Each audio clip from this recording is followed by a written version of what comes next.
Hello, hello, hello, hello, hello. Welcome to the WardiTV Team League. Season 10. Day 3. We are back into Group A today for some more team debuts. Today, Noah's Jinner take on Platinum Heroes, and then Stanley Ballers take on Platinum Heroes. Noah's Jinner make their return in the second half of the show against Xeratus, who will then play Stanley Balls in some back-to-back action. So, players are ready. We are ready. We're going to dive on in.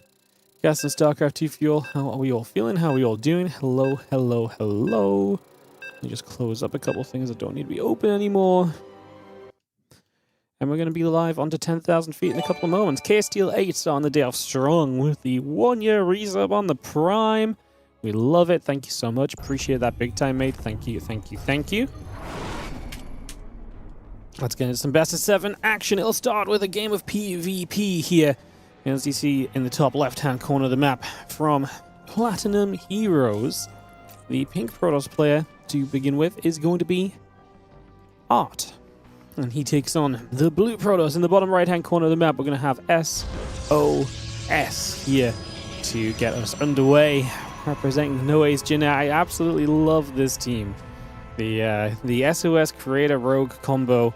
All old Jinner players, and they represent that in their name, but with no ace, because obviously Maru is always the ace of Jinner. So I like that a lot. I think that's very fun. I'm excited to see what these guys have to bring us as we get into a little bit of PvP to start off the day and dive into some StarCraft 2 and all of that goodness. So without any further ado, let's have a look to see what happens here. As SOS will start us off with one gateway, and we're waiting to see the second gates coming down more than likely. That will be our true starting point of this game. 2 gateways each is very likely to be where we go for. And yeah, that's what we're likely to head into here in the next couple of moments. Probe gets to the front. That gateway is going to be joined by a second. So both players are going to play the double gates. So we already get some of the information there that this is indeed going to be 2 gateways apiece.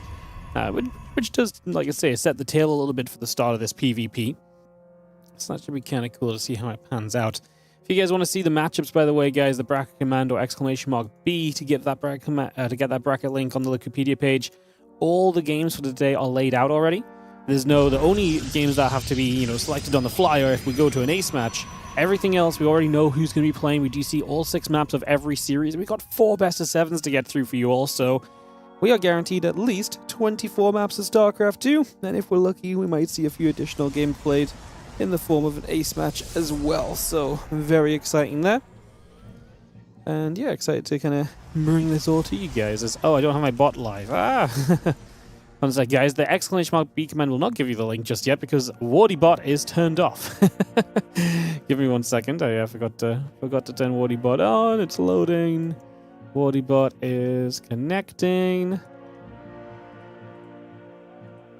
I believe WardiBot is there. It's not connected to Twitch yet, but should do so soon. We'll check on it after the game. But if you want to try and use them commands now, at least on YouTube, it should work. Let me try for you. It's just not doing anything. Okay. Oh, no. There we go. WardiBot is alive. Good to see. All right. We'll check in on that in a little bit as we do have... Yeah, Artie put a pylon out on the map, so did SOS, and otherwise we're just going into, 2 gates apiece. SOS getting ready to expand, though. It feels like, well, Twilight Council coming down from Art is going to be obviously something that opens up a lot of possibilities. Are we going to one base Blink 4 gate? Are we going to go for maybe a, She got a Stalker kill here already, SOS. Are we going to go maybe into like a fast Dark Shrine? These 2 Stalkers are going to bully their way up this ramp. There's a Stalker coming in from the other side. You get a lot of shots off here initially. Now you're outnumbered. Obviously, if you lose this Stalker overall, you've traded evenly, but maybe you should have just kept the 1 Stalker lead. The Twilight right in the back, so not something that gets scouted or anything here, as this Stalker does get chased away for a moment or 2 longer. So that Stalker getting chased back. Another couple Stalkers can end up showing up and coming around. The Stalkers there will be chased. Pushed back to the top side of the map here. He's going to see a pylon and a Nexus both coming into play already. Again, that Blink coming up, Warp Gate building through, and a couple Stalkers are once again readying themselves to maybe try and get a little bit of something naughty on the go here. You can see those gates coming about. The probe out over to the right side as well is going to get on the move too, so just going to be pulling straight over with this. But yeah, we're going to end up expanding, and it's going to be an expansion from Art later than the expansion of his opponent. SOS did expand quickly, and that expansion is already ticking along and getting some health and progress onto it. So expand versus expand in the end. It's still going to be a pretty fast blink from Art, but we'll see if he can really do much with that, or if he has the numbers to kind of, you know, step on the map and be aggressive at all or not. It's going to be a pretty decent question. As do you have on the left side the Hallucination, taking a few more shots from the Stalkers, pushed off to the side. And again, the Immortal on the way up with a couple of Adepts coming through as well. Nexus will just be put onto the natural. And these probes been told to not go back to the high ground, get back down here, return the minerals. No, these guys got forgotten about. There we go. I'm just trying to keep the mining going as efficiently as we possibly can right now in these early stages. The few Stalkers still stepping off to the right. I'm trying to see where we go. Just a little note that today is everything is live today, guys. Like, we have got nothing that's going to be pre-played or replayed or anything like that. So it's going to be pretty much just straight up lots of live games. Should be a lot of fun. Apparently it's my partner anniversary as well. That's so funny. I've never had this partner anniversary on Twitch ever before. I know other people have had it for the past few years. I've never seen it in my own channel before. Like, this is, I see loads of people spamming. I'm like, I've never seen this. It does line up because it was about this. It's funny because I must have then, back when I became partner, I say in quotation marks, because there wasn't really like a common consensus of what partner meant. So I didn't actually get a subscription button when I first became a partner. I just was available to run ads. And like I say, at the time, that was pretty amazing for us. We were running, I want to say maybe the WardiTV, like, oh, it was obviously not WardiTV, the SE2 Improved Winter Cup or something back then. And it was, I remember running our ads, and then we streamed 2 days in March that year that we got it, which must have been 2013, I want to say. We streamed 2 days in March, and I made something like $80 over the 2 days. I was like, this is crazy, because it was like the playoffs of our tournament, and we had some good players. So we actually got, you know, pretty good viewership relative to our, relative to kind of success. So I was like, this is insane. I got to run ads. I don't even know if it was $80. It might have been more like 40, honestly. Maybe it was 40. I can't remember. Anyways, it wasn't obviously very much, but I thought it was amazing. But like I say, we didn't even get to run ads until, I want to say it was like a year and a half. Well, no, it must have just been 1 year later. Maybe it must have been in 20... Let me do the math on this. It must have been 2014 I became a partner, and then in 2014, later in the year, I actually got the sub button, because I actually emailed Twitch and I was like, hey, is it possible to get a sub button? I'm starting to stream more consistently now, and this and that and whatever, and all of these things. I was like, we have a big event coming up. I think some people might like to support it. So I did like this whole spiel to Twitch being like, hey, can I get a sub button? So it's kind of funny because I never knew which one officially counted me being a partner, being able to run ads or being able to have a sub button. Like, and the fact that they were separate was kind of wild. Kind of, you know, when you think about it nowadays, it's kind of wild. But back in the day, Twitch was just not as robust and set up in the ways that it is now. So, yeah, kind of crazy. So, yeah.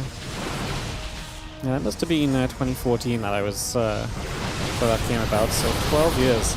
Crazy business. Stalkers, Immortals are going to fight here. SOS had a pretty good defense initially and did not really succumb to much. These Immortals are shredding, and we get rid of the Immortal of his opponent. Probes pulling in is going to be a big deal because the probes absolutely can tank a lot of damage here. However, it is going to be, if you get, you know, if you're busy killing probes, maybe your army goes down and maybe Arc gives himself a chance. Don't think it's really happening. SOS numbers look good. The Prism will get shot down here. He did save it initially, but as he brings it back in to try and warp through, it's not going to be saved. However, we will clean up every single Immortal. These Stalkers that remain are obviously outnumbering, and we will have batteries that actually probably do have a bit of an impact right now. Because let's face it, these Stalkers are not one-shotting anything. But SOS killed 21 workers, and again, giving up 21 workers, you can see that, you know, Art is a, you know, 3-base Protoss player who was thriving on that economy. If he'd actually been able to maintain, you know, even 10 more workers, it'd actually be an equal game right now in that respect. SOS, I still think in control, but actually maybe not as in control as I thought. I thought he'd kind of had this game locked up already, but no. He's in a good position. He's still leading, but yeah, Art is 27. Like I say, if he didn't lose as many workers, losing the workers he lost, obviously, generally the idea, the consensus there should have been like, hey, I need to basically come across the map. I need to get into your face and then kill you on the follow because I just lost a bunch of workers. He's still about 5 behind, and that is maintaining because SOS has his own third base, so that is, like I say, of big importance to keep note of and to kind of track here as well, so keeping an eye on that. But otherwise, just on we go. Stalker's actually blinking up into this main base over here. Going to get straight in. Going to cause some trouble as well. We can get a few probes. There is a counterattack on the other side, a couple of adepts, but we should have numbers to deal with this warping that can get there pretty quickly to handle this adept and to make sure that that doesn't go too far or too much. Just making sure nothing too crazy happens as the Stalkers continue to fight. Just continue to trade out and kind of battle through. Another Stalker still getting blown up along the way. That's going to be seeing the rest of these Stalkers gathering in now and readying for the chance to hop up into the main base. 5 probes went down for SOS. He's still losing a couple, but I mean, that damage is very much so kind of half-hearted in comparison to the damage you're going to be taking over here. The Stalkers in the main, killing off this pylon. Going to blink out. Pylon taking a couple more nibbles, but Art just does not have enough. And no Ace Jin Air will strike first in this best of 7. SOS taking the first game of this series and putting no Ace Jin Air off to a very strong start. Up next, Creator is going to play Fjant, and I actually think this is kind of a fun one because Fjant always has some tricks up his sleeve. Creator and Fjant are actually going to play 2 games today, so this is going to be their first. So we're going to jump on over to Central for that and get this ready to host up. Alright, I will run ads, guys, just in case we get a longer game near the start of the day. Just want to try and make sure they don't, you know, overlap or anything. So I'll just throw the lobby link down. And we'll get Creator and Fjant here ready to participate. Alrighty, so Creator versus Fjant coming on in. And yeah, Rogue is Rogue done? Yeah, Rogue is done. Amazing. Yeah, Rogue was playing RSL today, but so yeah, Rogue was playing RSL today, and we were going to have to maybe delay some of his games if he was still in RSL at the point we got to it, but he's already finished with RSL, which means yeah.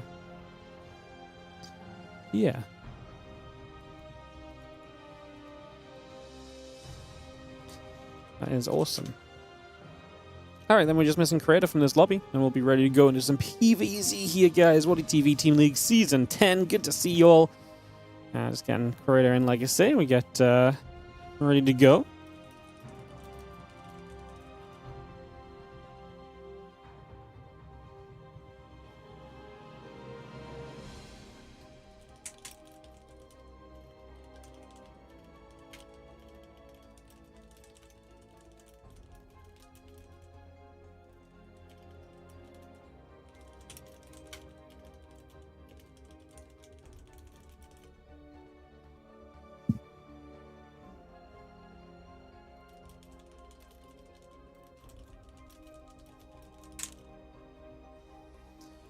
Cool. Just waiting for Creator. He is currently AFK, but I'll give it a moment and we'll get this ready to go and ready to start.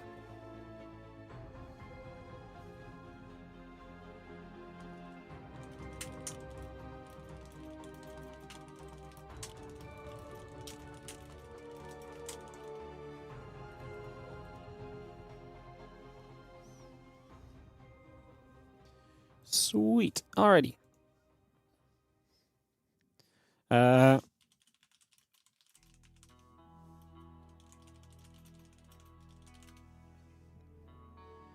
Cool. Creator just showed up. Perfect. I mean, that tells what I was ready to go. Sorry, go. Ready. Perfect. Let's jump into a game number 2 of this best of 7, guys. It's going to be Fjant versus Creator. And after this, we obviously get into some 2v2 action as well. Very exciting. I'm genuinely been loving this event so far. It's only been a couple of days, but we've had some absolutely amazing kind of starting points with it and some great kind of opening matches and so on. So, very exciting. Even with the GOAT call out to Sebezdes. I love it. The passion and the belief in the team is big right now. Big ups to that. All right, let's get into this one. In the bottom right side, representing no Ace Jin Air, it is going to be Creator with a 1-0 lead in this best of 7, while in the top left-hand side, the yellow Zerg will be Fjant.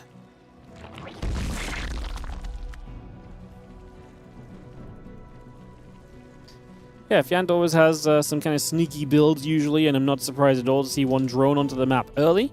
I actually think Fjant drawing Creator twice is a pretty good deal for the Platinum Heroes. I think Fjant is... maybe against SOS could have been very good for him as well. I'd much rather see Fjant against Creator and SOS than I do Rogue. So but I do think Fjant's creativity has a lot to kind of a lot to kind of speak for in this series. Like I said, I think it's going to be a big part of the reason why we potentially see success from the Platinum Heroes. Let's see if Fjant can get it done. Fjant always getting so close in a lot of games against some of the top guys. Sometimes it doesn't always, end up perfectly for him. Sometimes there are that kind of, ending where it's like, oh, he was in the lead, but he couldn't close it out. But it's always been a fun player to watch. We do see the pro blocking the drones. The hatchery block will not go down. Obviously, this is not ideal because the drone doesn't really do well sticking around trying to block the nexus for longer. So yeah, now we're going to throw it down. Oh, try to throw it down the wall, but that doesn't work either. And Fjant having a little bit of a disaster with this drone. Just going to throw down the gas and pool on the other side of the map, but that's obviously a hatchery that was intended to be built, and so you're stacking money for it, and then it doesn't come through. And drone now hops into the main base, and we'll just see it trying to move elsewhere for these next few moments. Next in the Cybercore, both still coming up. The assimilator is on the way as well.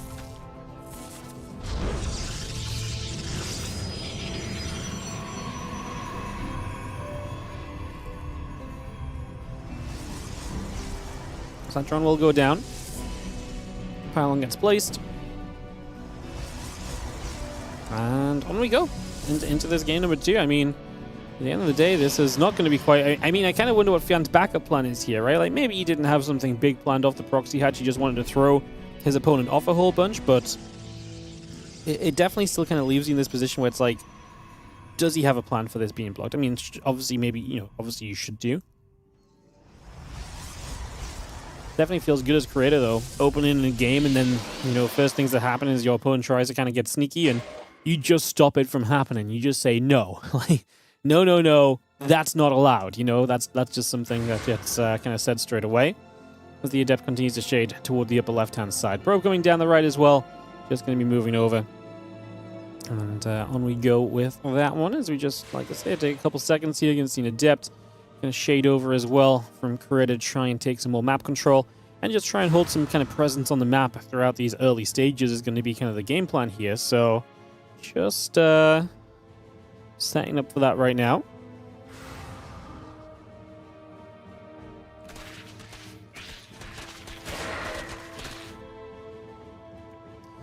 Again, link speed, the few lings is going to continue about. Oracle on the warp gate still coming up as well. Continue to settle this into play. The couple of Adepts will gather together here just currently.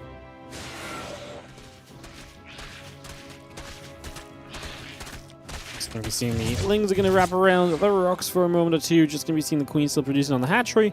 And again, those lings are going to be hanging back for a couple of seconds as well. Now we have some extra drones coming about. Queen's in production.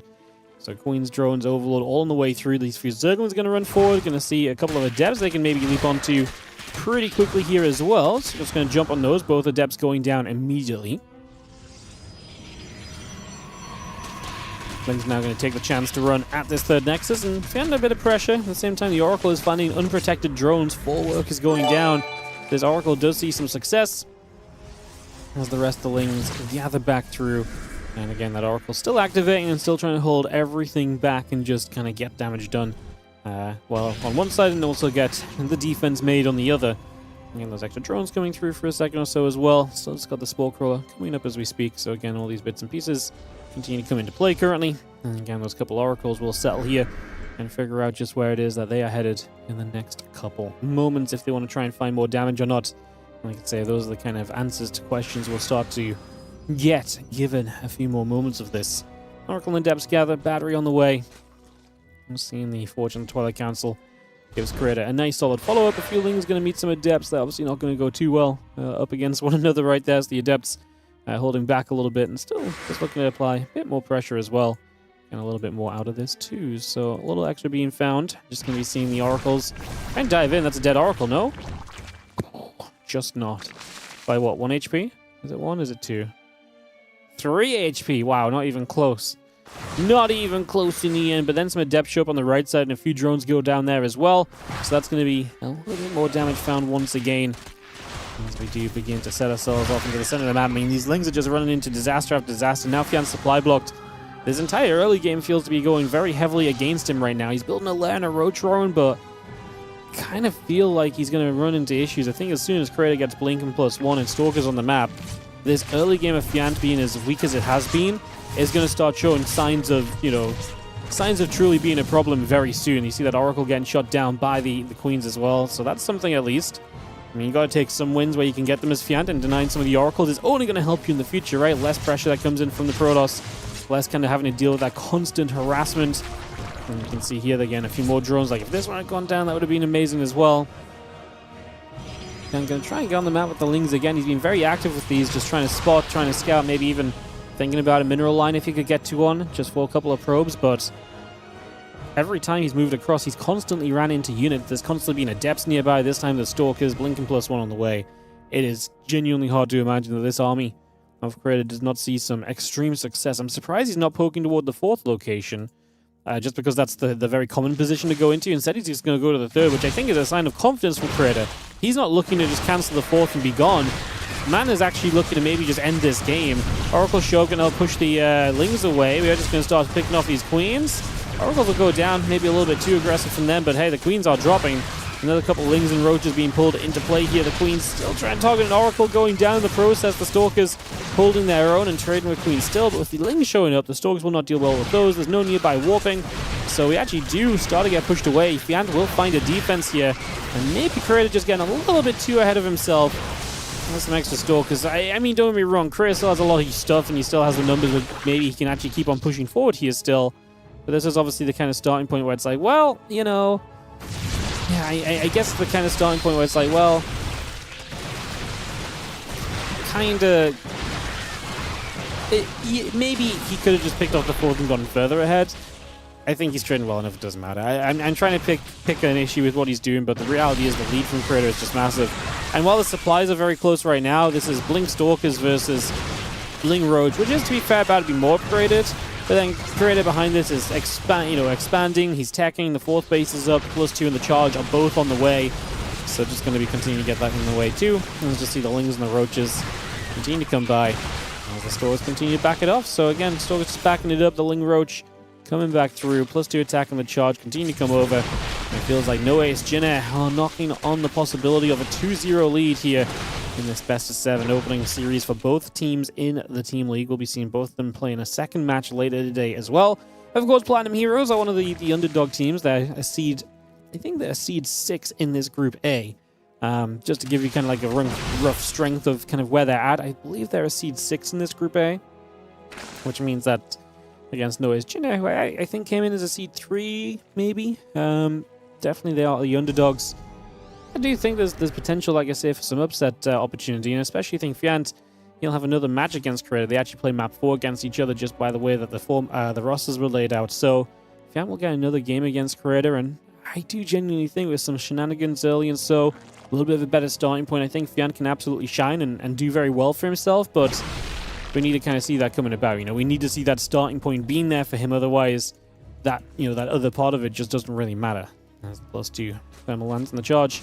Coming up, a bunch of these units from Creator are stepping forward. The Colossus are looking to laser beam their way through a whole bunch of Lings. We had a couple of Biles and some Roaches in the back that the Zelda jumping onto to hold. And the Stalkers just blink up. Too good of an army, like I said. Creator was doing a lot of work while also attacking, while also improving his army, while just in general being a better and better positioned player for the course of this game. And hence here we are with a GG called. And that one coming to a close here, guys. That is going to do it for this second game of this best-of-7. So, Creator and Fjant, first meeting will go the way of Creator. And now No Ace Jinnae with a 2-0 lead heading into the 2v2 aspect of this. And we'll have server preference for the 2v2. It's going to be Creator SOS, double Protoss, going to take to the stage against Art and Fjant. So actually the first two guys to play from both of these teams will come up and play this next game. So we'll get that ready on Yellow Jacket here in just a couple of moments, guys. Give me a moment to sort this out, and I'll be off and away with you guys on this adventure. Awesome.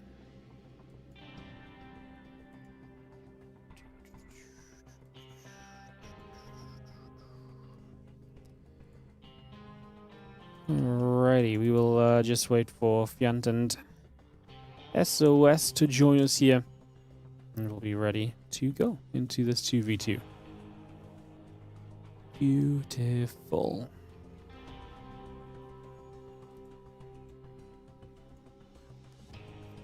Alright, swap the guys around.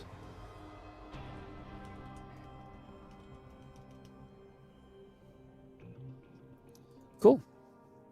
Moving along nicely. How many years for the partner anniversary? First of all, thank you so much for the 1 year resub, Scorpion. Appreciate you. But yeah, how many years? We just talking about it. I think it comes out as 12 years. Is what I just about came up with doing some math. Dangerous doing some math, but we did it. We did the math, and that's what we got. So yeah.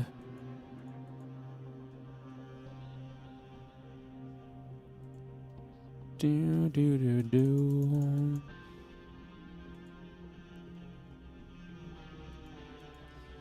We're just giving a couple moments, guys. Get back on track. 12 poggers. Yeah, it's kind of cool, right? I was streaming for a while before I got partnered too, as well. Obviously, it's really crazy to think about. Like, my first stream must have been like 15 years ago, late this year. Like, it's really crazy. Well, maybe not 15 years ago this year. Maybe it started next year. 15 years ago this year is 15 years since I started SC2 Improve, which is what eventually turned into WardiTV and just us streaming and being involved with and doing more than just playing StarCraft in general. So, kind of crazy. Kind of crazy, to say the least.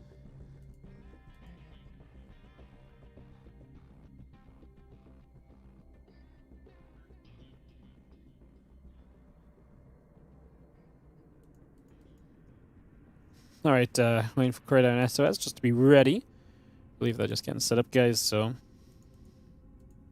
What are you streaming about with your teenager? No, it must be 14 years, because I can just check TL, I guess.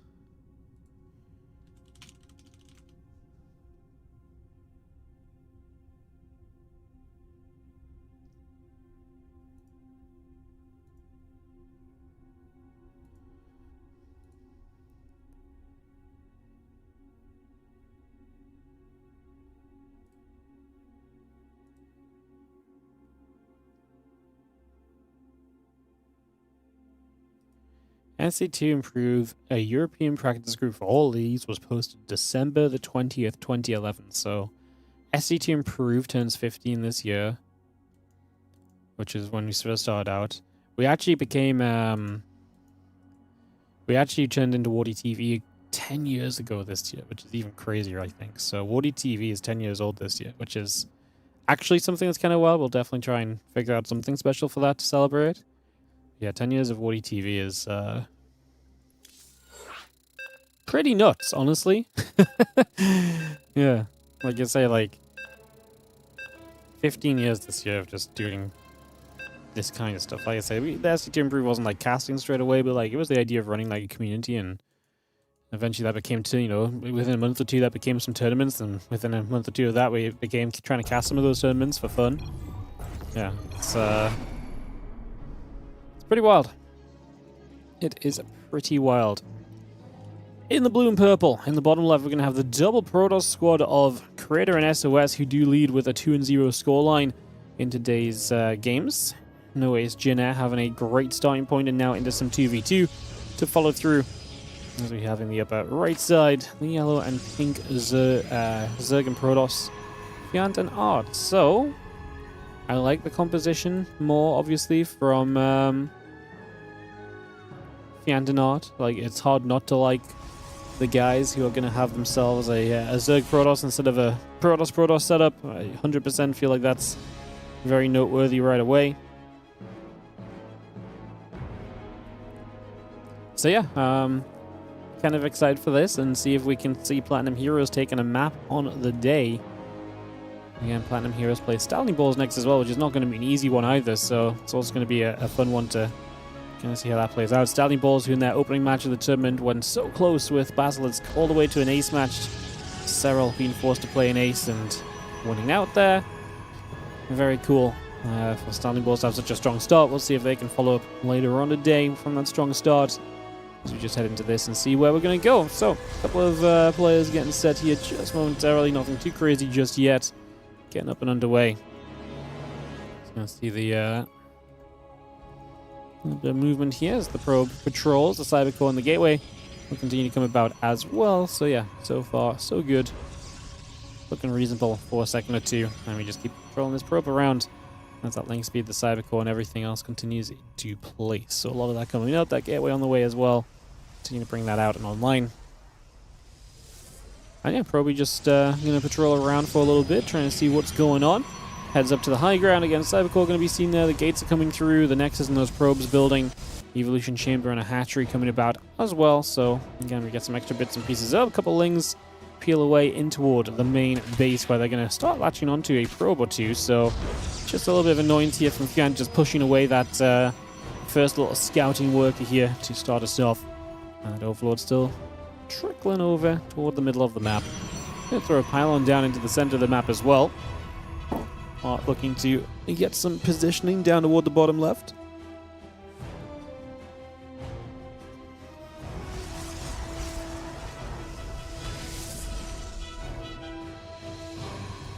And as we'll step through, Stalker comes out, Ling gets pushed. Gonna get taken out already. The other Ling taking some shots. 2 more Stalkers and the 2 Lings. We'll continue to move over as well. And just having the Ling speed, the Lings all producing by.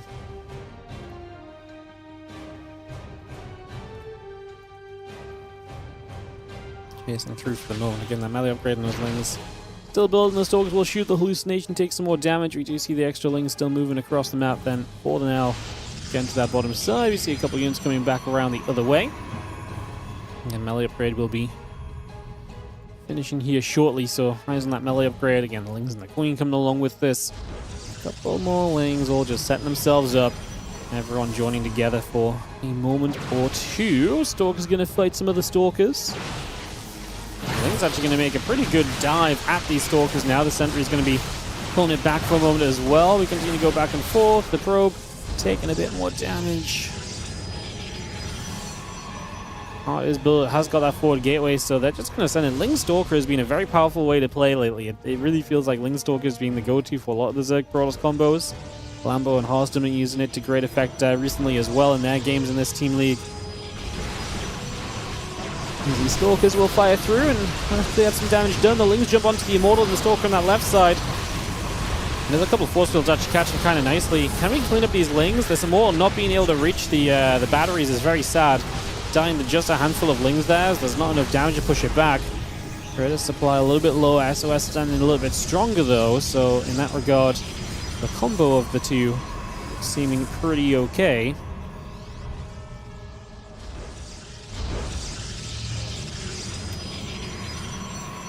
And everything else still joined up right there, as you can see. So we take a couple seconds, and obviously defense looking to continue. Fjant is building a couple of drones, and Art is building an expansion as well. So it does feel like they may be recognizing that this has maybe not got kind of the full kind of wind behind their sails, and that they probably can't push through with this. When you consider that the lowest supply in the game from SOS and Creator is Creator, and he's on the equal supply to the Protoss of Art and Fjant, and then Fjant's supply is not exactly great either. It's not great for Zerg, and it's not great in general right here. For the Art Fjant combo, Platinum Heroes not breaking through early on this 2v2.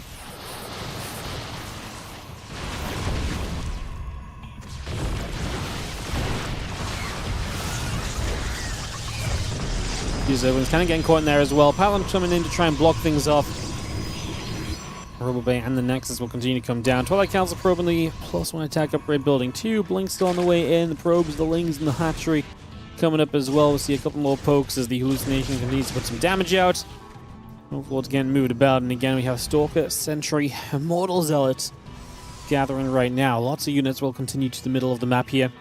Get back to the center.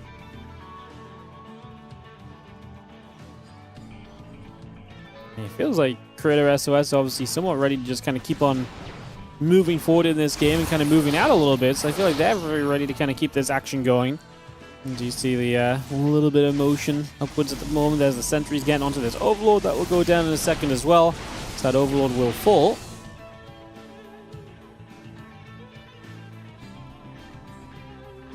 Big push to the top. Stalker Sentry gathering around. We are going to see a few shots coming up. Force fields coming into place. And Adept goes down. Everything gathering. The Prism going to load. Look for a bit of movement over to the right side there. The Overlord gets zapped down immediately. Stalkers now begin to unload. The Queens will take some damage. Nice force field or two. Going to keep some units in. Maybe a force field to keep the Lings off of you would have been nice. Like a force field here or so.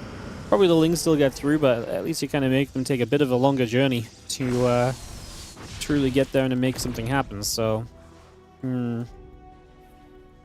Tempo Archives, the gateway, the Zealots on the charge, all of that continues to produce here.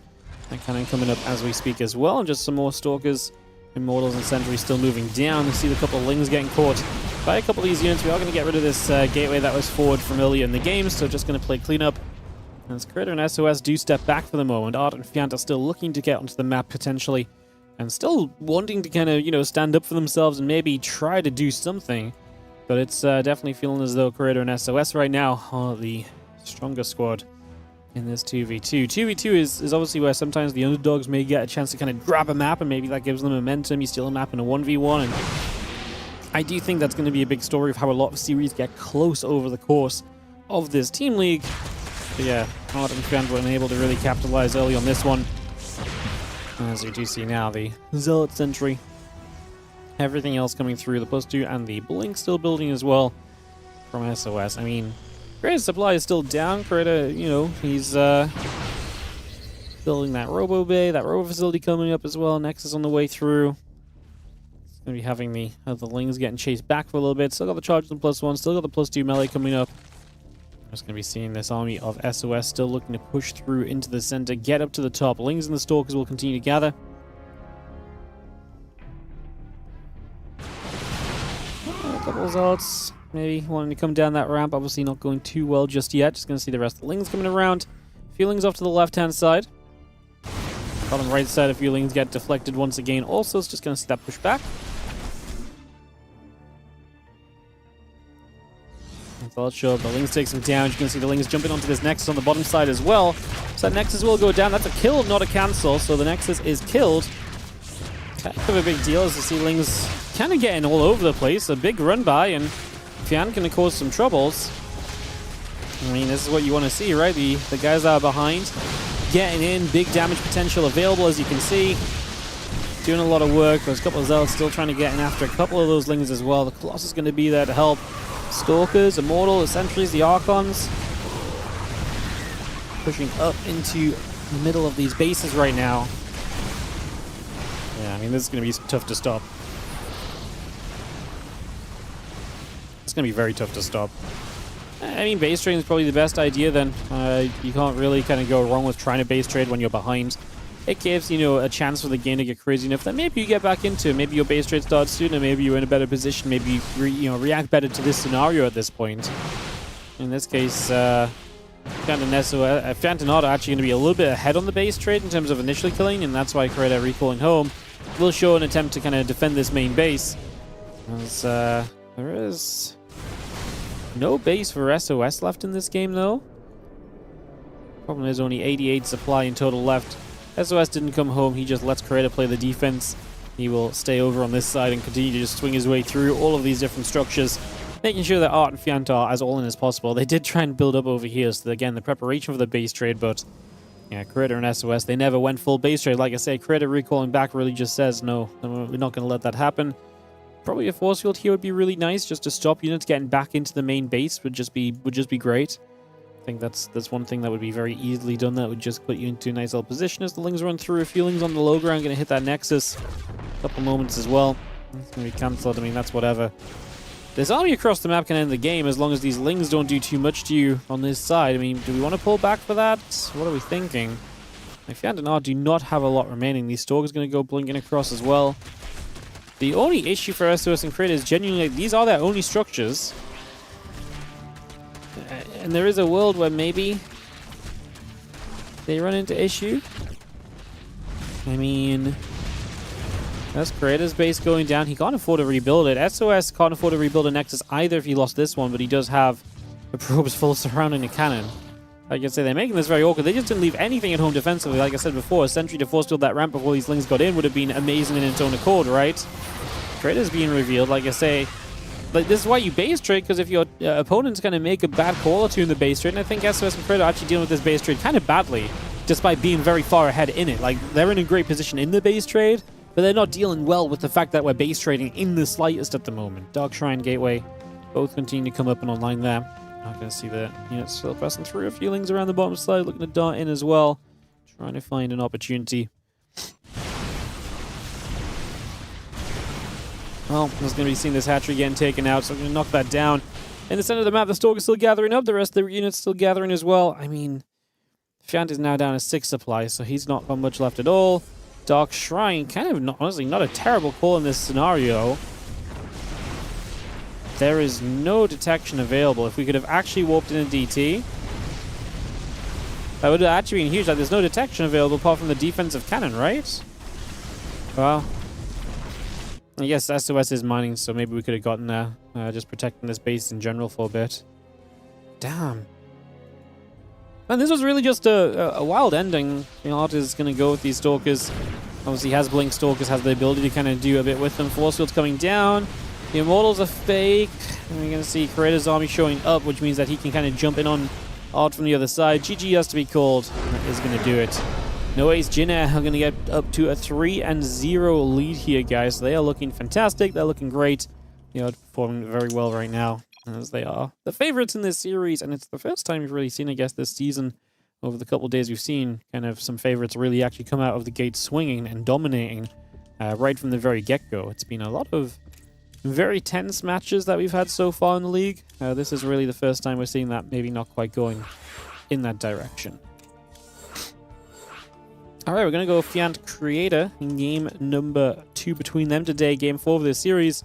Fjant fighting to give the Platinum Heroes something to play for in the final 2 games. Again, we do play games 5 and game 6 no matter what. So game 5 and 6 will come up no matter what. But yeah, we obviously, would love to see Platinum Heroes have something more to fight for than just some map score. We'll see if they can maybe muster something together as we get White Rabbit ready to host. I'll invite them in and see if we can just get going. After this, we have Eba versus Rogue as well for a cheeky bit of ZVZ, and then Rogue SOS against Fjant and Let Alex is actually kind of a fun one. And then, like I say, a second match today will be Starting Balls against the Plat Heroes. I actually think that could also be very fun. I think every match in this league has a chance to be fun, is what it comes down to, probably. There's a lot of separate games where it's like, that could be awesome, especially with the 2v2 aspect of it. I do think can definitely bring a lot of it closer together than just if you look at the teams on paper a lot of the time. As yeah, it's going to be Creator versus Fjant here in just a couple moments. We're just waiting for our players to be brought through to the loading screen.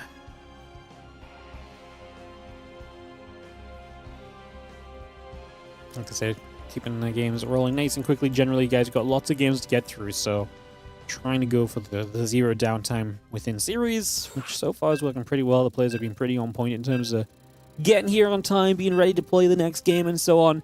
It's been nice to see, because obviously when you talk about there being, 24 maps in a day, that can go very long if you have 5 minutes between every map. So trying our best to ensure that that doesn't come around.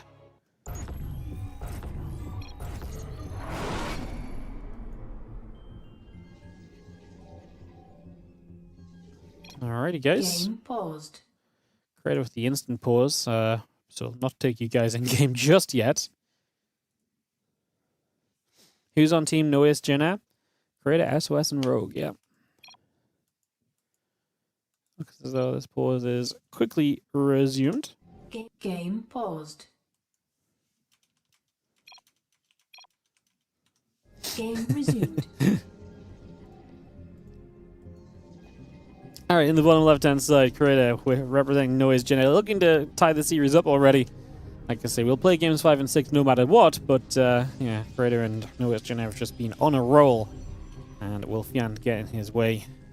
Well, this time, let's find out. Let's just see our drones coming through. Again, the Overlord coming up, the Pylon and the Pro continue to produce here. So we get that on the way and get this set off the next few moments.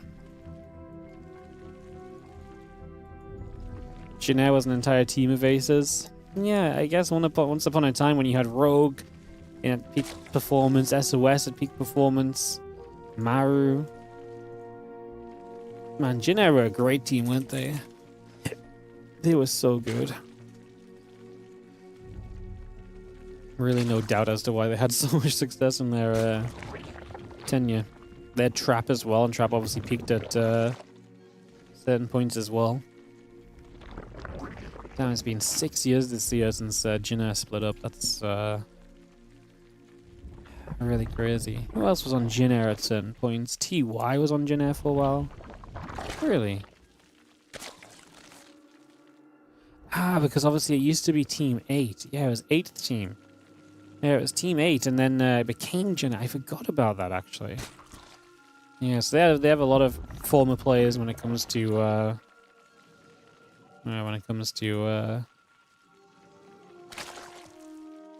that sort of stuff. Oh, very interesting. I'm just looking at the Wikipedia, and I was like, oh wait, what? They were in the team? Yeah, I forgot Jin Air wasn't just like a hey, here's a new team. It was actually just like a name pickup for an existing team. Really wild.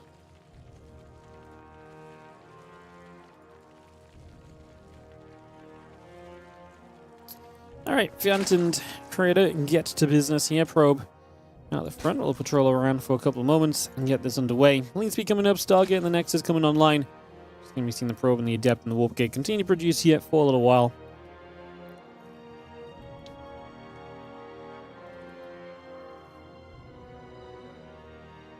Stargate coming up and being halfway done already. The Adept and the Warp Gate continue to build by. That Probe heading down back towards the natural for the moment. And Adept of Creator will head to the upper right side as well.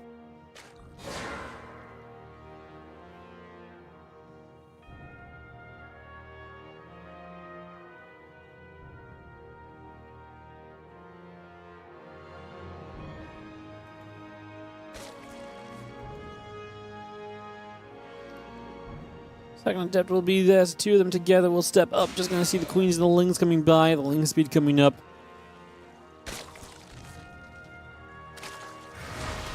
And we're seeing the Lings trying to attach themselves to a couple of Adepts right now. There's going to be 4 drones going down already. Very good, strong start from Creator, because it's going to be 5 workers. And yeah, the Adepts both go down, but 5 workers, the drones pulled away.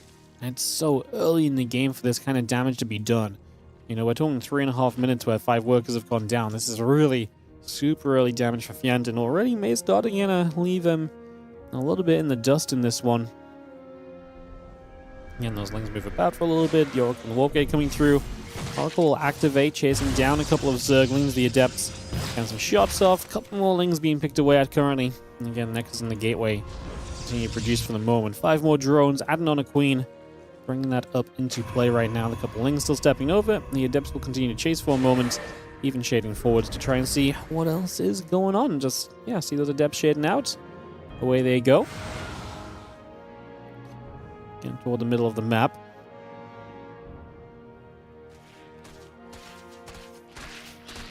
And those 2 Adepts gather together. The Overlord coming around as well. And Stalker just going to be poking for a couple moments. And yeah, it's going to be in Dead Overlord, as obviously Fjant trying to get information. The Oracles across the map are now there to try and deal their damage. We're going to find a Queen in the midst of everything else, and that Oracle just about surviving for a moment, so that Oracle will live. The other Oracle here continues to chase back, and Creator doing a good job of making sure that things just don't get given away for no good reason, but still I don't hate him putting on the pressure even if he doesn't net the kills just yet. Off those Lings. Back down to the bottom side. A couple of Adepts are going to be there. Adepts will shade, just having the Stalker going to be put in position. Again, forge the probes while they can also continue to come through.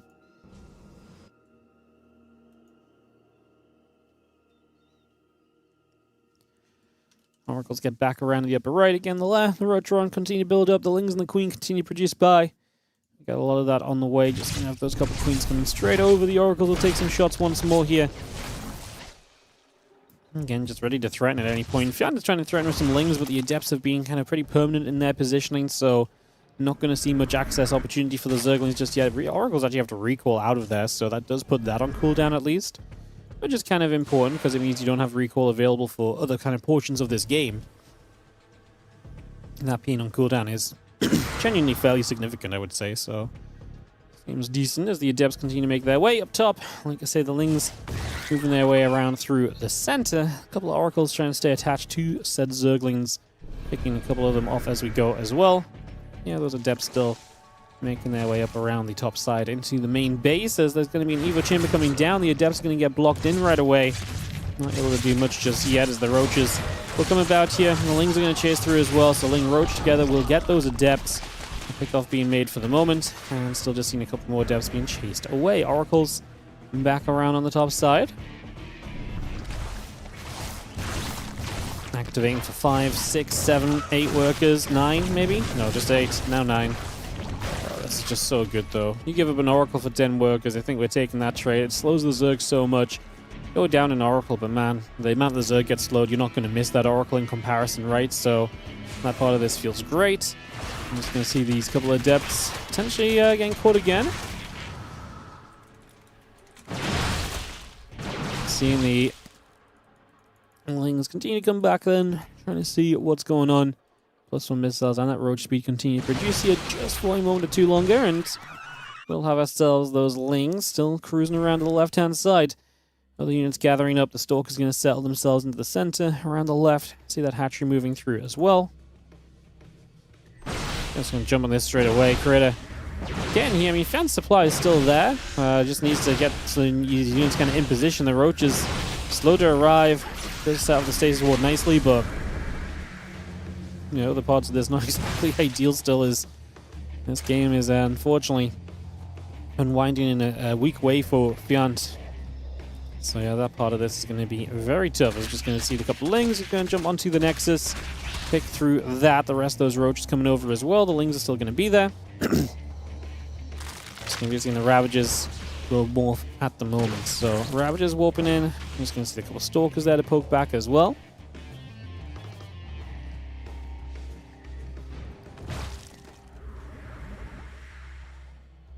The Oracle pulls back through the Roaches and Lings, the Ravages to the bottom side. Fjant looking for the opportunity here, looking for the chance to maybe dive in and make something happen. Ling Roach Ravager pushing through initially. Stalker's going to sit here. The Oracles will activate onto those Ravages as well. Down the ramp we go. A couple of corrosive bars to pop these force fields, you'd imagine. Open up this space. Now the rest of the Roach Ravager. He's not sending it, but the longer he sits here, the more units he's just losing to the Oracles.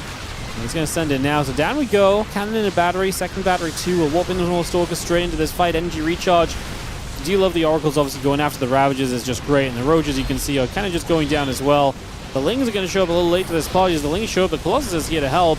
And Stalkers can still blink back around this bottom side of the map. And it is Creator taking a very comfortable hold that will guarantee the victory for No Ace Jin Air today, it would seem. Because it's going to be 4-0. Again, we'll just reiterate, we will play all 4 maps. All 6 maps of this series no matter what. Even if it's 4-0, we play onward. For reasons I'm not going to explain them now because the game is still ongoing, but just letting you guys know that this obviously still guarantees the win for No Ace Jin Air. Just there's some map scores to be played for after this as well. Let's see a few Lings gathering around on the left-hand side. And again, the charge of the thermal lens, the +2 attack upgrade coming through. There's extra Roaches all coming into play. Roach Ravage is still gathering up. A few pylons coming out as well, so just getting those into position for a moment or so.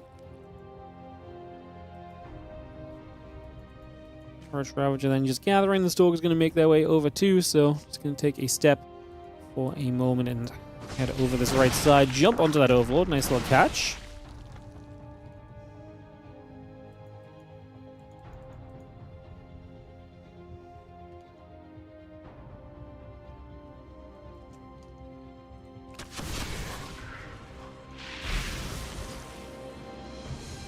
Stalkers back into the center. We are going to be seeing the other Lings down the bottom side as well, trying to get set back up, so they're going to wait, but Creator is pushing. This army doesn't die to what Fjant has, plain and simple. Even these few Lings I don't think are actually going to be that problematic. I don't see any scenario they do enough to make Creator hesitate about pushing in right here. So we're seeing the Roach Ravager pushing through. Stalker's going to fight, a couple of battles coming in. Just going to see the Roach Ravager getting jumped on, and that is going to be this army probably just melting away, unfortunately for Fjant. This is just not his series. Never really got his kind of feet underneath him. Never really got. I feel like from the first game, because he just didn't really kind of get going there with the scout and everything, and things going a little bit wrong. I feel like we never really got underway in that one, and kind of continued through as you see at this point. Stalker's Colossus continuing to laser beam down Roach Ravager. There's not much else to say, guys. This one is GG's. No Ace Jin Air will take the first series of the day Like I say, we will still play the next couple of maps, though. So we'll still play Eba versus Rogue and the other 2v2. So we'll get started into that in a moment, as we will go into Celestial Enclave. So let me get this hosted up. West Central, West. And we'll get this ready to start. Perfect. All right, some ZVZ and then a little bit more 2v2, guys. Coming up right here. And we'll get this ready to begin. Again, thank you for your patience. Appreciate you all. And we are, like I say, ready and to go, go, go. Get this rolling.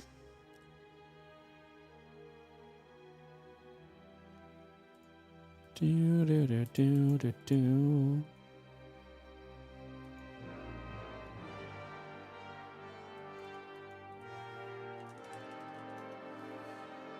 Sort of leveling down for Rogue to join us when he is ready.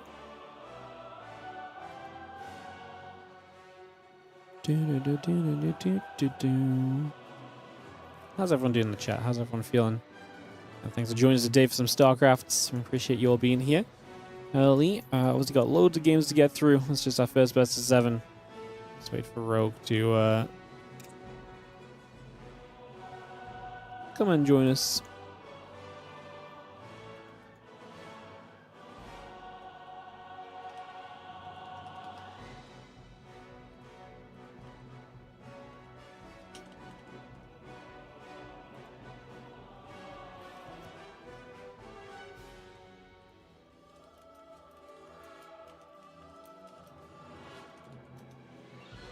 Double check Rogue knows that he's still meant to play.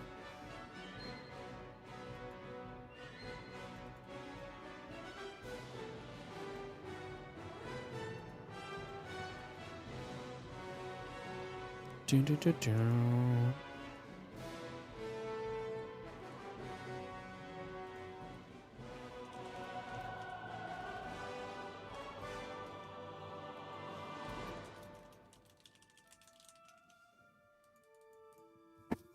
Cool. Rogue did not know. This is why you reminded him.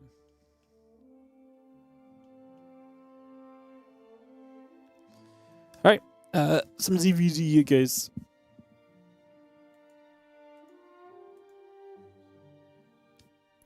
Guys, ready?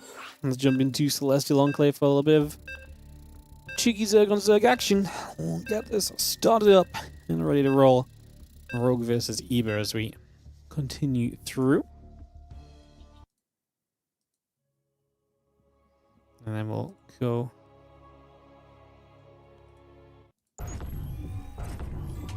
into that final 2v2 as well. Alright, let's kick this off as we have got ourselves in the bottom left. Eba looking to get a map win. Platinum Heroes today.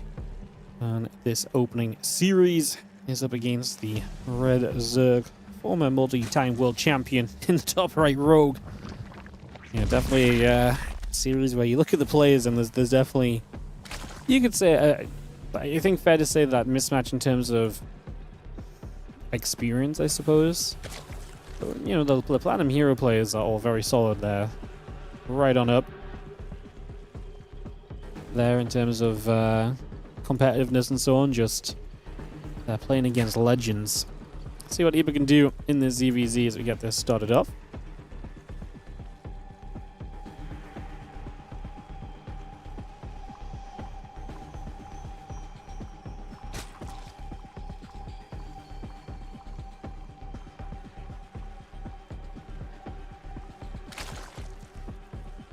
Couple drones hatch, spawning pool coming up, and get this underway. Just going to throw the extractor down, only a moment or so, get that in position and see where we take things.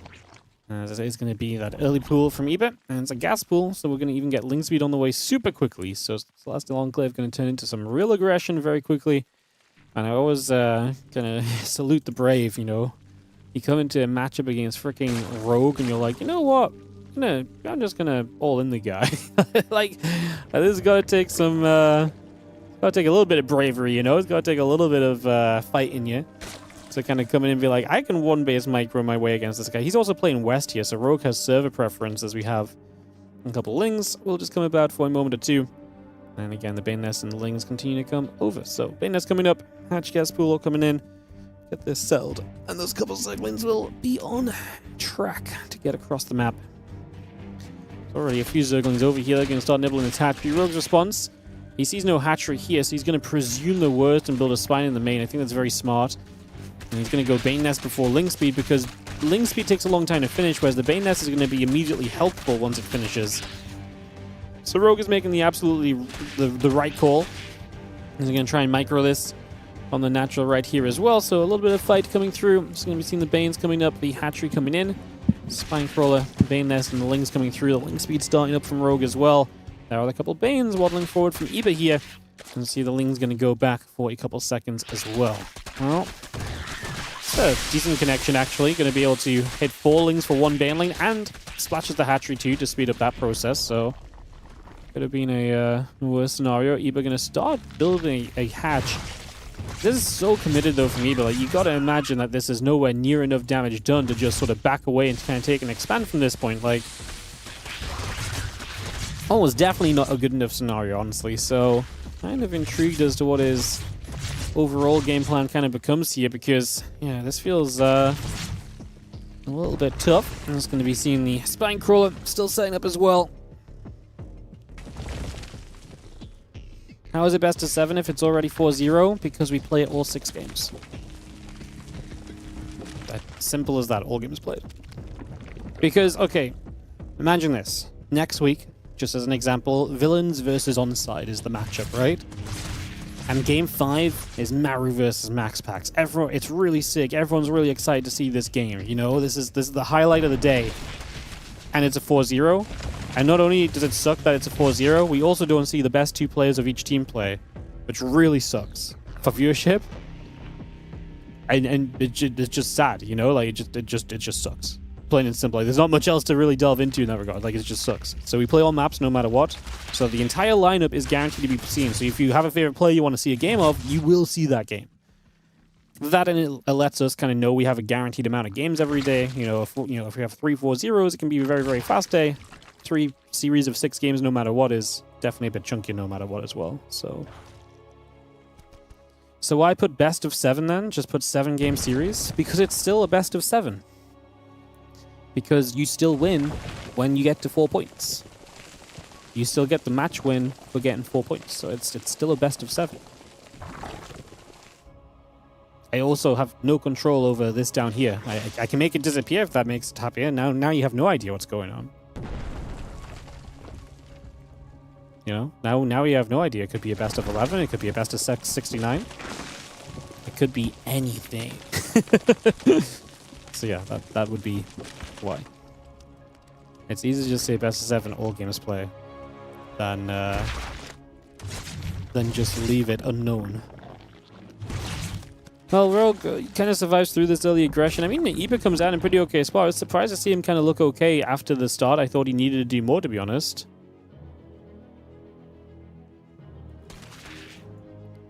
Going to be seeing the Rotron continue to come through. The drones and the Queen continue to come about. Just going to be seeing those Lings continue through the center of the map, so we'll make their way up the top. Just going to see the Ling Bane gathering. The Spine Crawler will be there. Just going to see that Spine going to step forward a little bit. It really keeps Rogue safe from now, and as we head 3 bases versus 3 bases, this is definitely a game which has a little bit of life left in on both sides at the moment here, so intrigued to see where this will maybe go eventually. A few more Lings coming about. Continue to settle in. The Wikipedia doesn't talk about the 5th and 6th game being played. That's all good. The official rules that the players have just does. So that's all that matters to me. And Wikipedia knows, so if they want to update it, they can do. But I don't think it needs to be stated necessarily. I guess once a couple of matches have been 5-1 or 6-0, then it kind of explains itself, so we are going to see an Extractor coming down, that Roach Speed and the Spire coming through. I'm just be seeing the Lair coming up, the Evo Chamber still coming into play. There's a few Roaches coming online as well, so a lot of setting up still right now, a lot of establishing of the situation here. Going to be seeing the Lair, the Roaches all coming through, so again we get a bit of that on the way immediately. I feel those things are going to peel back over that right side as well, so they're just going to get back over in that direction. Going to have ourselves, yeah, the roach speed and the roaches building up as we speak, so a little bit extra coming through in that regard. So a lot of lings up top. A few roaches going to be there as well. Going to say hello to everything for a couple of moments and try to see what else is going on. Roaches and that Baneling gather together. SpeCial going to be done from Rogue. Obviously, getting your access to the mutas is going to be a pretty big deal here, so going to have access to that and be able to utilize this in the near future as a definite bonus. Just going to see that Queen going to go ping through the Overseer for a bit more damage, and the Overseer taking some hits, shoved away off to the upper right-hand corner. Hydrogen building already. The drone's still producing through. I wonder if your roaches is going to pop out. Lots of roaches from eBay on the map with roach speed finishing. If you can hit before meters, it would be nice. Obviously, that does not really feel like it's going to be happening right here. Feels like we're a little bit away from that reality kind of sinking in. A couple meters do pop though, and they are going to get onto those roaches, so we will see a little bit of roach fire being absorbed right there, so a little bit being done right from the get-go. Just going to be seeing the meters, the roaches keep on coming through. And yeah, that's the issue with being on the map when these meters are now out. These overlords are just kind of sitting ducks as well, which is also just, far less than ideal. And the meters step straight by, and Hatcher going to go down. These overlords are in trouble. Hard to really paint this one as much of a promising outlook.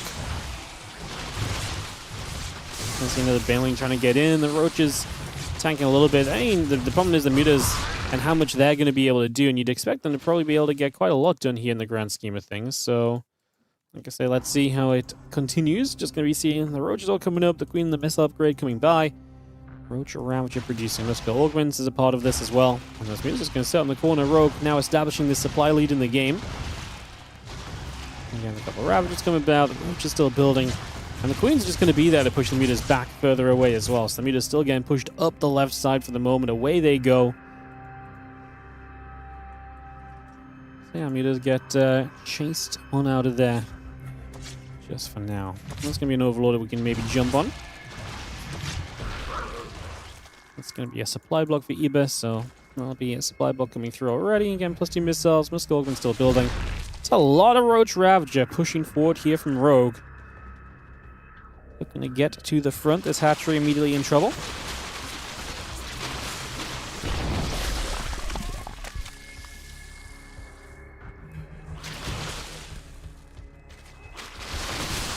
Couple corrosive valves coming down. We are going to see these hydras getting hit and hit hard. Corrosive valves keep on hitting. The Roach Ravager going to hold tight. A few meters overhead. We see a couple more of these valves. You can see the hydras getting chased away already. Rogue just has a bit too much here. From the start, able to kind of keep this going and keep this in his favor. And now Rogue is powering through with this Roach Ravager force. A couple of drones getting pulled in. They're going to start dropping a couple of biles onto the hydras. They dodge away to the side. But yeah, Rogue is not being removed from this. 13 drones going down, and Rogue going to give the 5-0 scoreline on the day.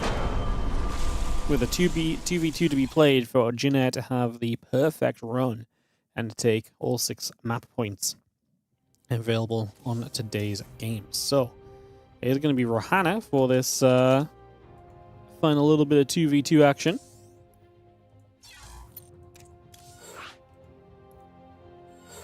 Rogue dealing with that one very well. And like I said, let's get into Rohana here as we get this up and running.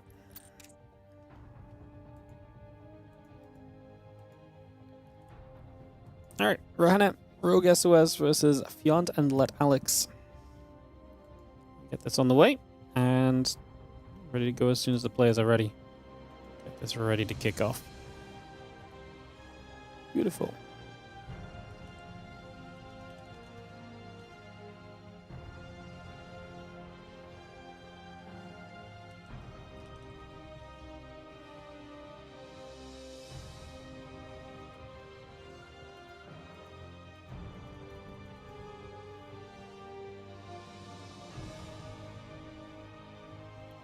Okay, let's get ready and get set to go. And we'll kick off into Game 6. Final game of this first series.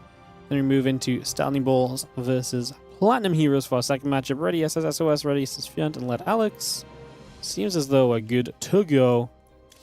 And we jump straight into Rohana, guys. So, keeping it moving, like I say, second series of the day. Coming up straight after this, Plat Heroes will get a chance to get back on track That series opens with Led Alex against GG Machine. GG Machine who beat Reno the other day. Say the Starling Balls squad are going to be fun. Nikoract Fjant after Nikoract beat Serral the other day. You got to favor the SB team to maybe get their first win, but it feels like a matchup where there's going to be more chance of Plat Heroes obviously being able to stand up and fight a little, perhaps.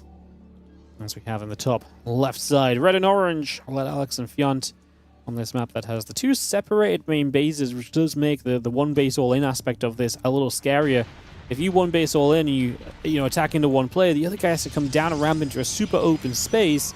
Super easy to then take advantage of that, if that is what happens here essentially. So we'll see Rogue and SOS represent Noise Gen Air in the bottom right. We'll see what they want to do as we get this 2v2 up and running.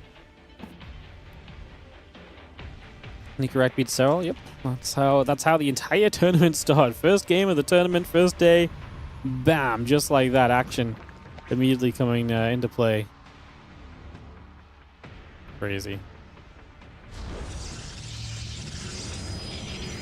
That was a wild way to start things. I didn't even have the freaking game sounds unmuted because it happened so quickly.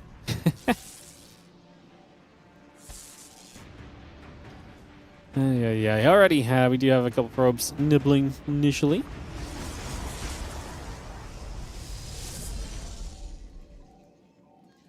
Again, Hatchet Gas Pool all coming up. Just going to be seeing the gates coming in on either side as well. We got a set of expansions, looks like, from both teams, so that is going to give us a nice little starting point to begin with here. Nexus goes down. Next to the Cybercore coming through. Hatch and the Pool coming along. So we'll get this going for a moment. This Overlord of Fjant heading down to the bottom side.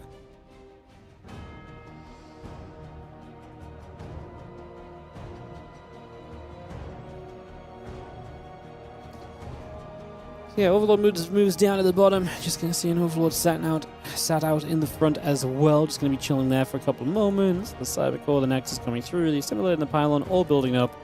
So all these bits and bobs coming through nicely so far. Lots to be set up for here in this, like I say, game 6. So final game of this series, guys, and we move into our second out of 4 overall series today.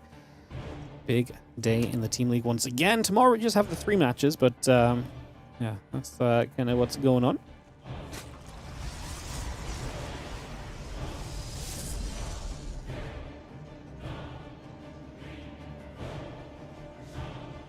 Melee upgrade, Twilight Council coming through. Just gonna see that Adept. Gonna shade up toward the upper left-hand side. Just gonna move over there.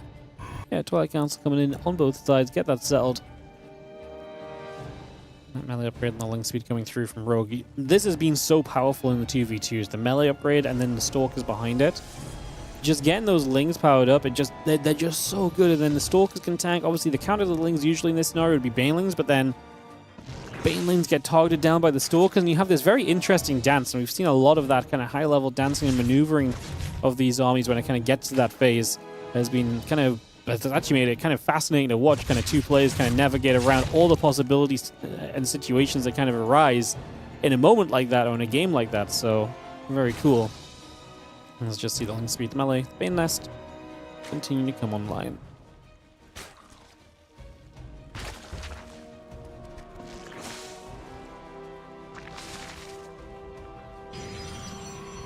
Link speed melee upgrade. We'll build through then. That Bane Nest coming in from Rogue as well. So he's actually going to get Banes of his own. It's a little different to what we've seen other teams doing. I'm thinking of the Lambo games. Lambo played a lot of just straight, pure kind of melee upgrade and no Banes at all. But the Banes obviously not going to be necessarily a bad thing. I think in this case maybe they will be, because against Stalker Roach, there's not much you can do. But I guess it depends how quickly you're kind of planning on being aggressive too. If you're going to force Lings out of your opponent because you're going to hit that quickly, then maybe having those Banes will go a long way. So... the Stalker's moving through. Pylon drops in over that far right-hand side. Link Stalker moving upward for a little bit. Roach speed and the missile upgrade coming by. The Overlord's in production. And kind of feelings just going to go spread themselves out here. Just going to nibble through. A couple of those Lings getting jumped on. Forge, Nexus, and that Blink all continuing by. Build a lot of this up. Roach's missiles and the Roach speed continue to build through as well. And yeah, these 3 Stalkers are just going to gather and Settle in the center. There is the Zerg in the middle of the map, also moving its way upwards.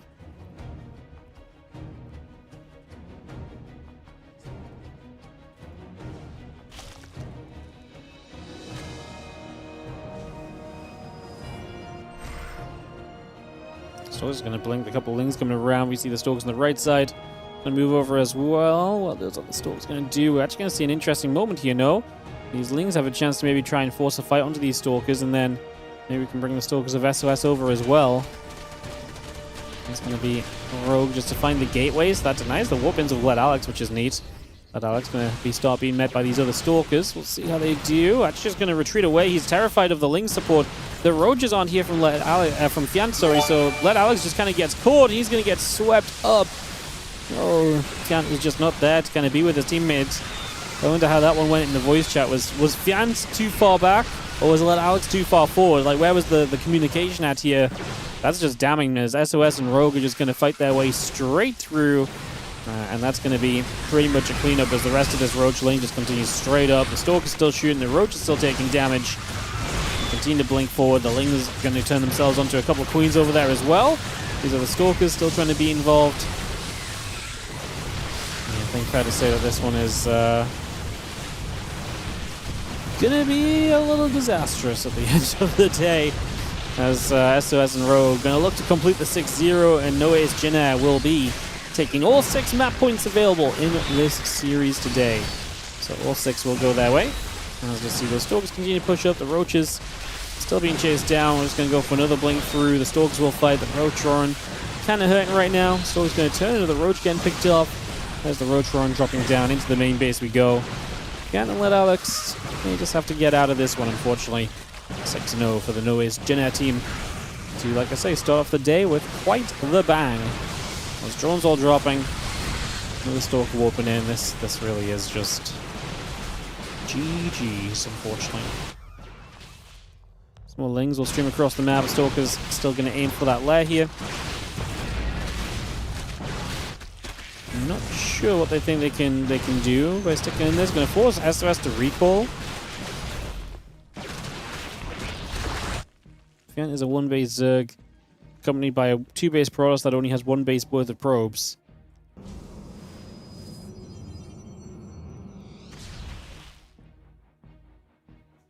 Personally, I think it's GG territory. SOS gets back across the map with his Stalkers, and there's quite clearly not enough here. That is going to get it done. SOS and Rogue will complete the 6-0 for Noé's Jin'er to start off this one. Alrighty, guys. So, first series of the day wraps up. We are going to be heading over to the European server for the second series. So we're going to get that ready to start here in a couple of moments. We'll hop straight over to that and get ready to go. So, let's run some ads. And it's going to be Winter Madness for GG Machine versus Let Alex to start us in this one. No server role necessary. Everyone's European on this one, so take note of that.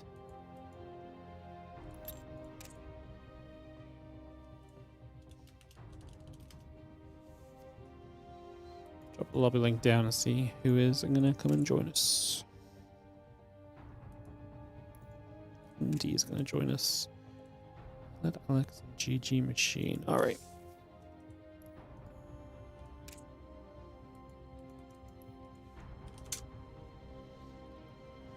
Alright. So yeah, Let Alex vs GG Machine going to be the opening game of this for a little bit of ZVP. Just get Alex to hop over. Obviously, he's just been on the other server, so I'll give him a few moments and get this next series ready to go. Cool.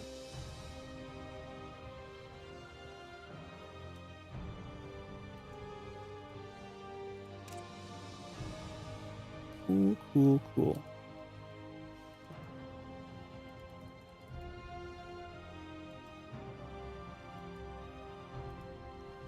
Alright, players are here, so if they're both ready, we can kick straight off into this next matchup. Again, the aim of the game is to keep things going quickly, because there's lots of games to get through, especially because we're playing all 6 maps. Like I say, the goal is to squeeze as much StarCraft in as we possibly can on these days, so Yeah, well, Alex is ready. If GG Machine is ready, we can go. And this will begin. Plain and simple. Super easy. Super easy. Just waiting for GG Machine to give us a go-ahead. Yeah, young kid took down Reno the other day. And was able to kind of set Stanley Balls up to go well. And yeah, they're ready. So let's go into the ZVP, guys. Fresh best of 7 as Platinum Heroes play their second match of the day now. Noise Jinna able to come through and succeed already. Love to see it. I like it when matches get finished as well. I talked about this the other day, but I actually get to like delete these matches from the match channel and so on. So that's really nice because I just get to lessen the amount of stuff in the Discord server for organizing this, which is really neat. It's very satisfying, like slowly chipping through all the matches and seeing kind of games get completed and stuff like that. So in the bottom right side, GG Machines, our orange Zerg player. He's taking on Led Alex, the red Protoss, in the top left corner of the map. Winter Madness is the opening game, as you can see, and we are off and away to it. Game number 1 of this best of 7. I think a fairer matchup, but I do think the Stanley Balls will still be the favorites. I still think it's Platinum Heroes that have to try and come up with a way back in this series, more than likely. See what happens here. And get this one underway for some PVZ. PVZ coming straight on through. Can of gas coming up to begin with. Just going to start off there. Hatchery and a couple drones coming up as well. So we got all of that coming in just initially. Bring that straight in.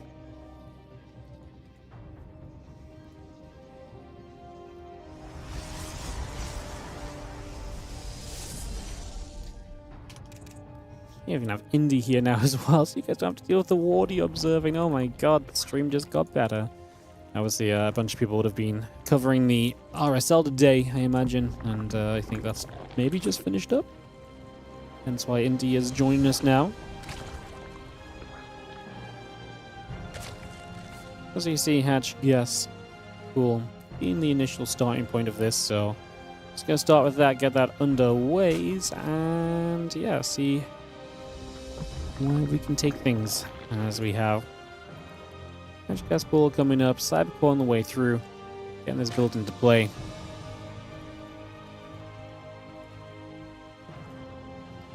Best of 7. Again, after this, Exeritus are going to come out and they're going to play against, first of all, Noes Jinna, and then they're also going to play against Stanley Balls. So, again, I kind of like these four match days because you kind of get to see a couple series from each team that plays.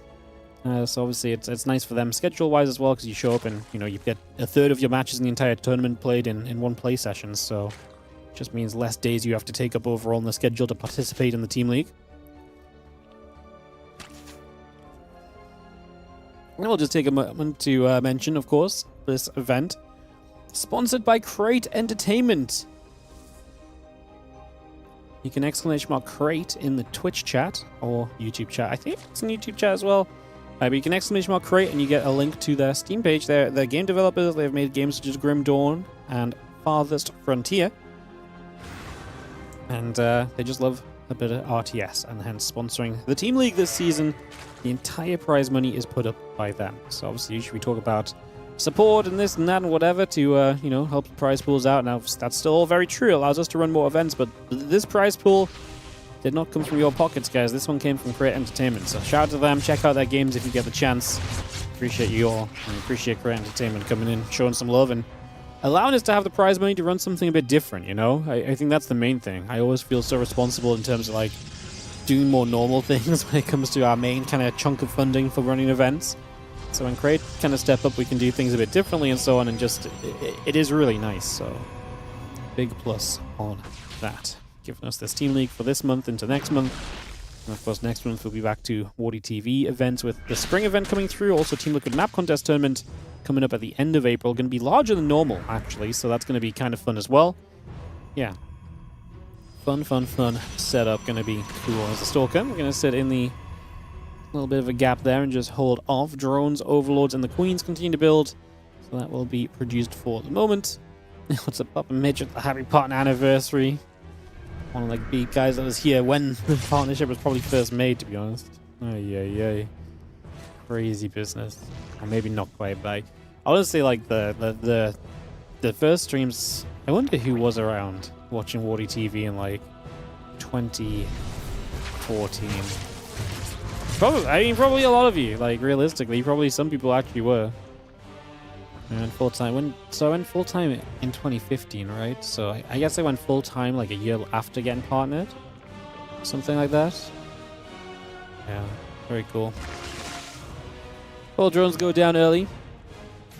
Following since January 5th, 2015. Yeah, that's a good one. 10 years on the following. Nice.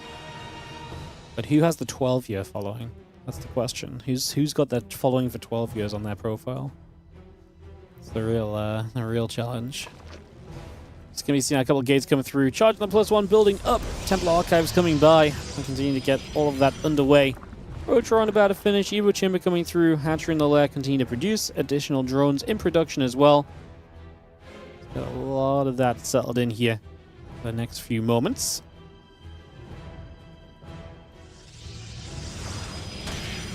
Ling's just going to be jumping onto a couple of probes. So a couple go down. The Ling's going to try and come back around. Just seeing the Lings getting through there for a couple moments. There's going to be some nice cleanup as well, though. So I'm glad Alex is able to clean up a few of those Lings.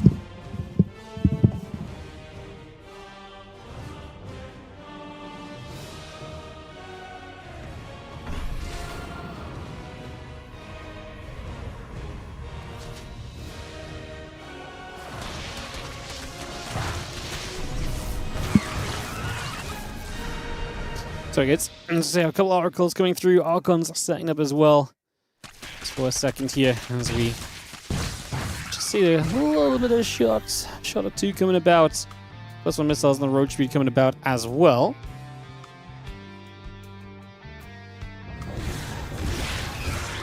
As you see that prism pulling back. A couple of these Archons are going to try and turn back onto the roaches as well. We do see the roaches trying to get the Archons. That's going to be there. Just going to be seeing the Prism still pulling those Archons away. The Ling's still wrapping around. Prism, hello? Prism, why? I don't actually know why he left the Archon there.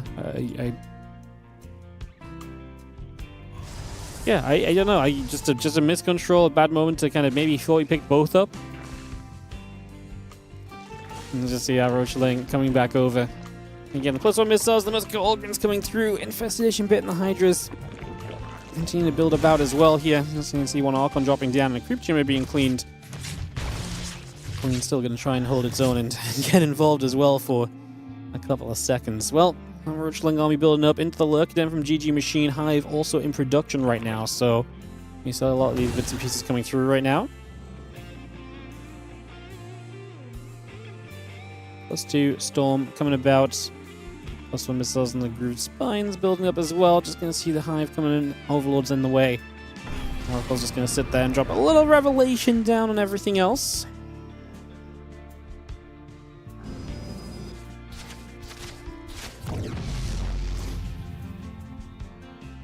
Roach Hydra Ling all gathering up. Those couple High Templars going to sit between the group of units as well.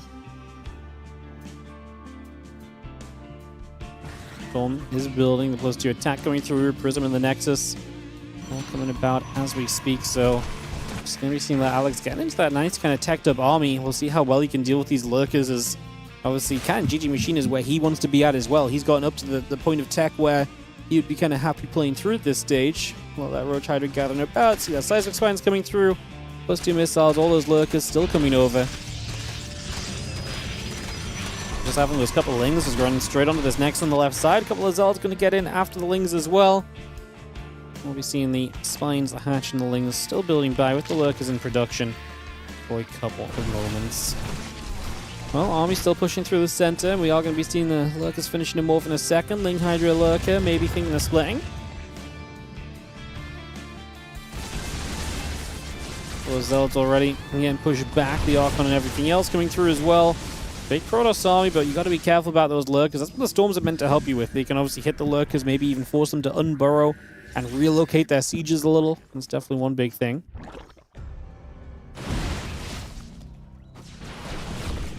Couple of creep teams being picked off.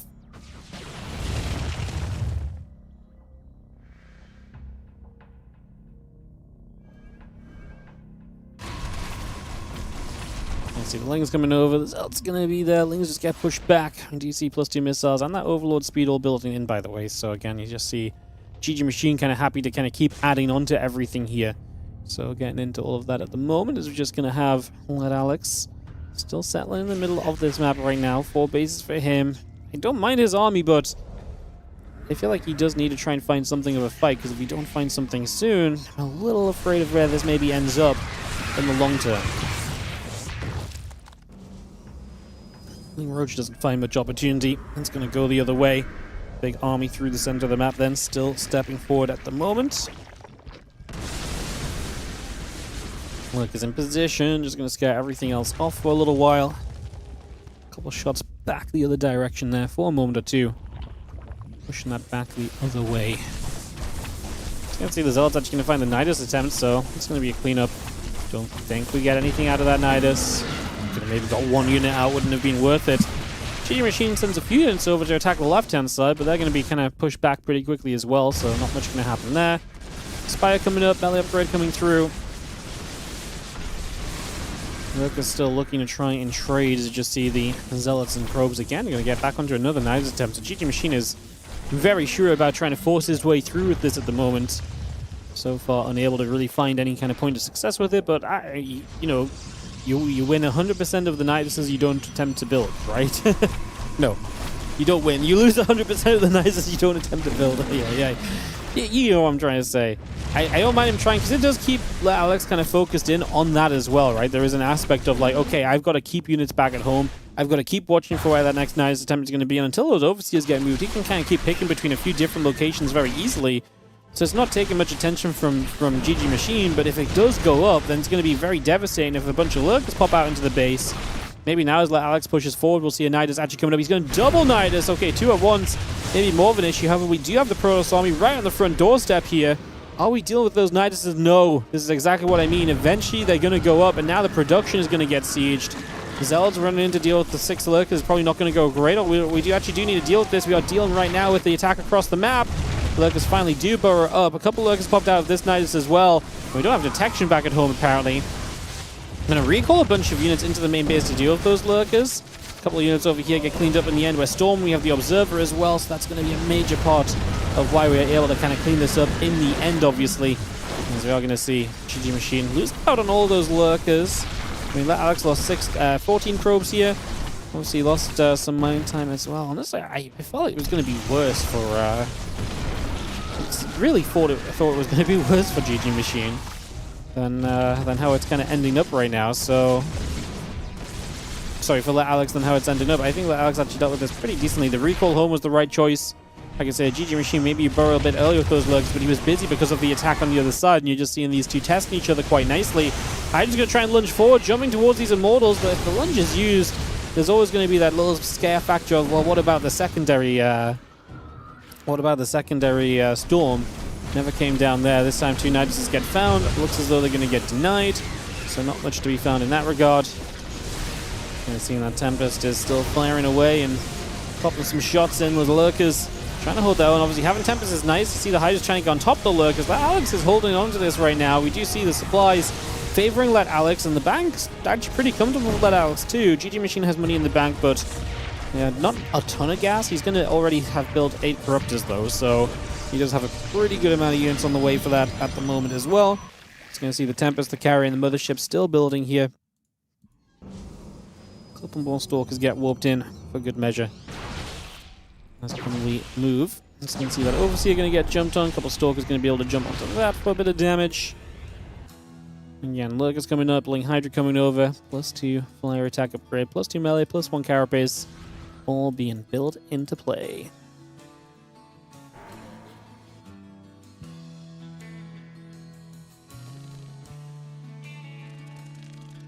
A lot of Ling Lurker Corrupted, just going to press through. A couple of these Lings going to turn. It's going to have the Lurkers able to get rid of the Archon already. The Corruptor's looking to make a dive forward.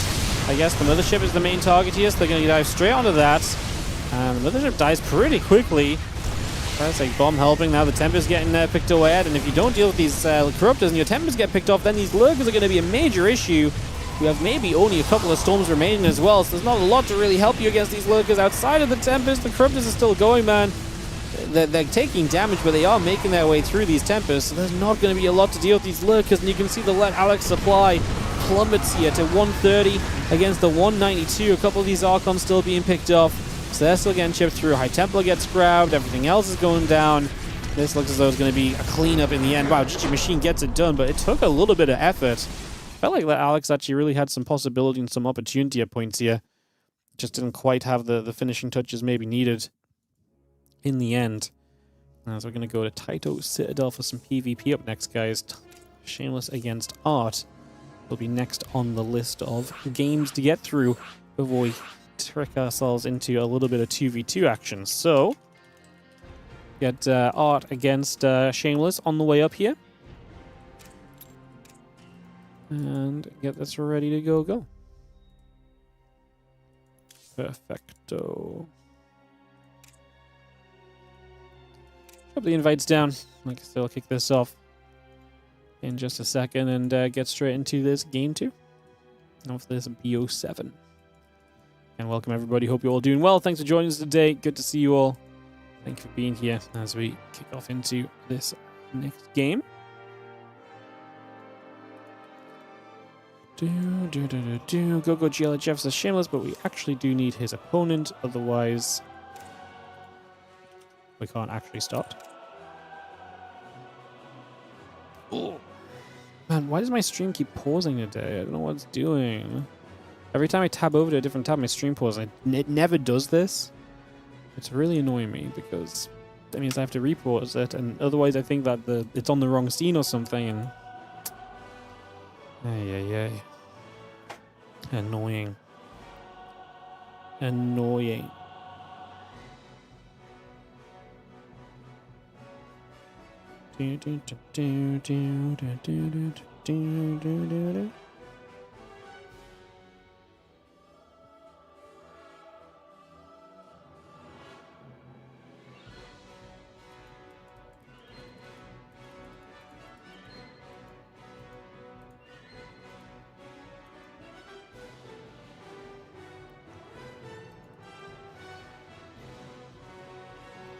Alright guys, just waiting for Art, who is AFK right now. Hopefully back in a moment.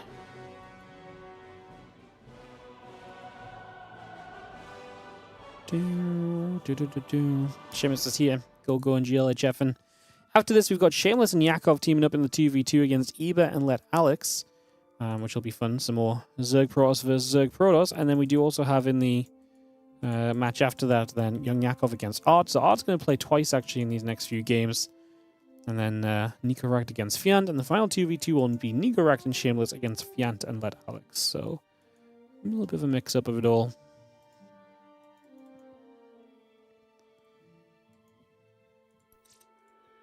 So we get ready to resume in a moment.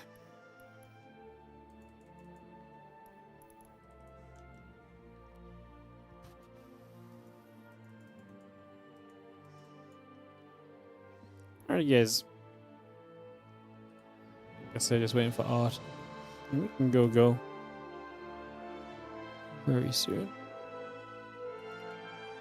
SpeCial already played? Nope, SpeCial plays later. He's on Exteritus. He plays in the 3rd and 4th series today.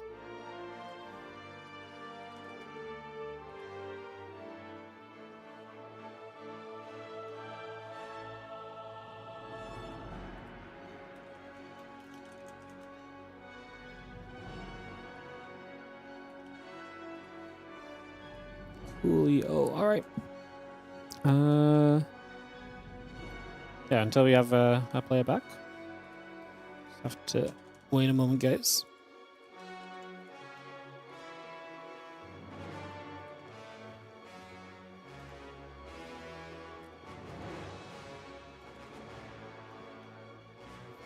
Hopefully just a couple moments and get him back here.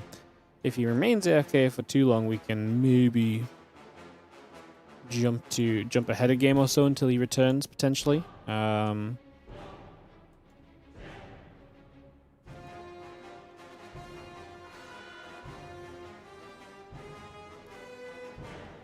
Like I say, it's important for us to keep games moving with so many games to get through, so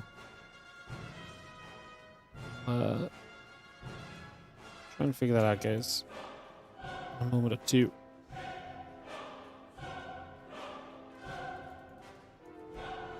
I mean, he's here, he's just not here. He's here, but he isn't, is the takeaway right now, so yeah.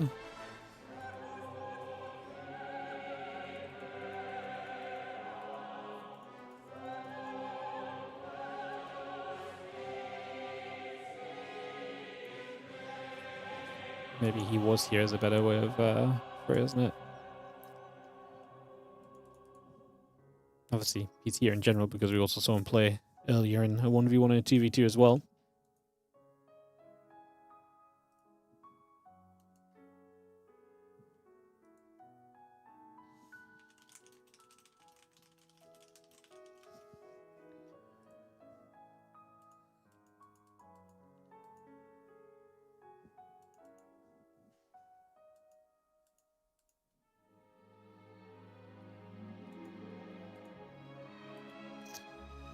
Alright guys, like I said, just playing on a player. How's everyone doing today? Welcome to the Team League stream. Again, thanks for joining us. First, a little bit of a slowdown we've had, really. It's been kind of go, go, go otherwise, but hopefully we get this resolved soon.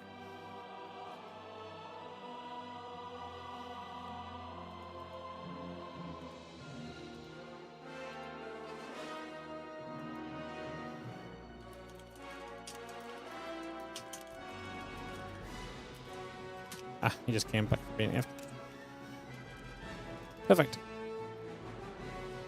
Alright, I was just about to type out about maybe jumping into a different map or so, but we are readying up now instead, so give us a second, guys, and jump into this.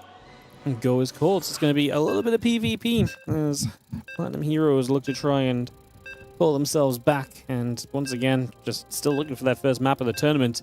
They're playing some strong opponents, right? At the end of the day, like, there are going to be some stronger teams, some weaker teams, but Platinum Heroes are definitely one of the more underdog teams just across the group in general. And I do genuinely believe in them to put up some fights. I actually think the last game was already a good fight, just GG Machine a bit too good in the end. I think Odd against Shameless, Odd to me is definitely an underdog against Shameless, but again, it's one of these matches where I look at it, I'm like, well, I could absolutely see Odd taking a best of one off Shameless as well, right?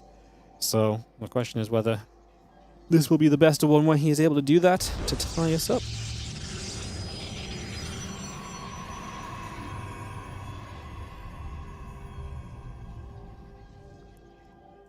Probe's coming up, pylons on the way, gets settled in for a moment or two. Small Chrono Boost on the Nexus for the moment, so that probe is going to be on the way out.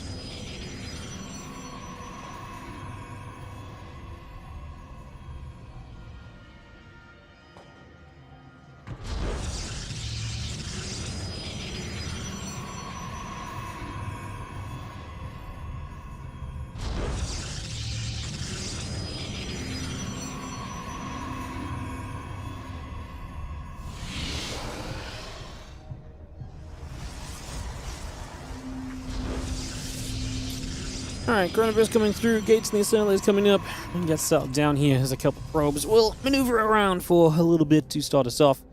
Nothing too crazy there just yet. It's starting to play. A couple of those gates coming around, the probes coming up, Cyber Cores will produce, so 2 gateways each, get that started, and away we start to go. So, kick that into play here.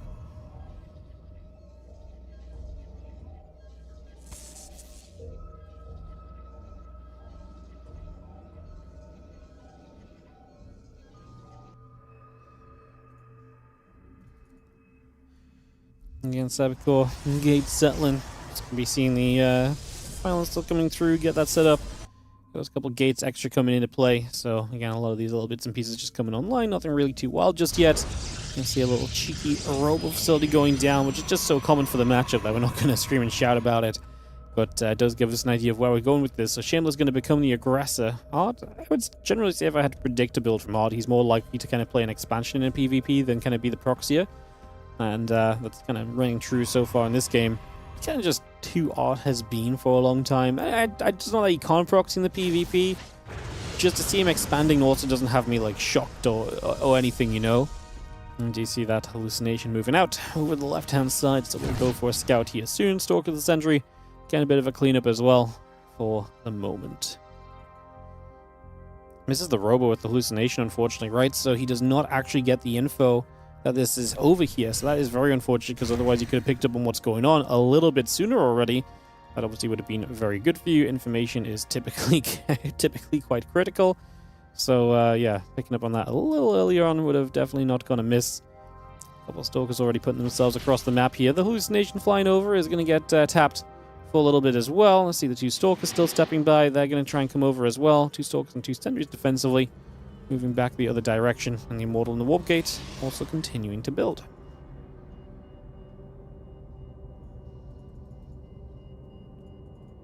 Well, the Stalkers come back around. The Prism is going to be there, going for a little bit of lift-up action.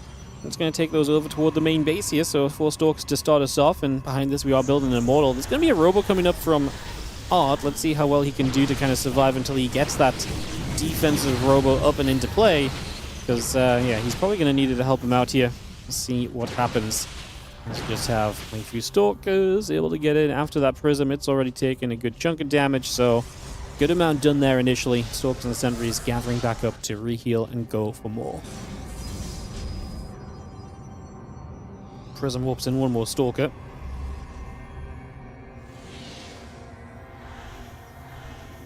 Now just loading up. A couple units going to be coming over as well. Just going to see that Immortal and the Stalker dropping down. 2 Stalkers and the Immortal together. Actually going to start hitting that pylon. So going to hit that and hit that hard. And get a Stalker right there. The Sentries are pushing back over. We lift back up into the Prism again. And again, we just back it up for a little bit at the moment. We've seen a push at the front. Force field comes down. A couple of force fields go down. Prism just have to once again play a bit of evacuation. The Immortal's coming over. The pylon's coming into play. And a Depth warps in. 2 Stalkers and the Immortal together will continue to fight against everything here for a little bit of time. Continue to drop around and just seeing our Sentries still in some trouble. Extra Zealots. And the Depths, actually the Depths warping into this. So we're going to have ourselves a little bit more kind of oomph in this push. And right now, Shameless just standing in the front door and knocking it down. As he is just going to have himself 7 probes already killed. Force field on that ramp is brutal, and we don't have a way to play around it right now as Art. He's just trying to force his way down, but every time he does, he loses another unit or 2 freely. Finally, the Immortal gets a chance to get 1 shot off. We're probably at the point we can just step forward, hit that Immortal, just going to push it back. Another Immortal about to arrive, but again, Prism Micro versus no Prism Micro is such a big deal breaker, I would say. As do have 2 Immortals very powerful here. The Prism kind of holding back a little bit because it stopped to warp in. Needs to get out of warp in mode to give it a bit more mobility. Saves that Immortal. So we can maybe go hunting forward for the Immortal of your opponent. There is a battery there that's going to save it for a second. Maybe it's not bad to slow things down yourself, because it's going to give you the chance at the very least to obviously kind of, you know, regen some of these shields on your Immortals. That's going to do it though. It's just going to be too much. Shameless is going to take a 2-0 lead. The balls are rolling as they are up 2-0 in this BO7. As we get ready for Undercurrent for the 2v2. Not the day of the Platinum Heroes so far. Not the day of the Platinum Heroes at all so far. Oh, wrong mod. There we go, rehost this. Keep forgetting to host this on the resource tax mod. Give me a second.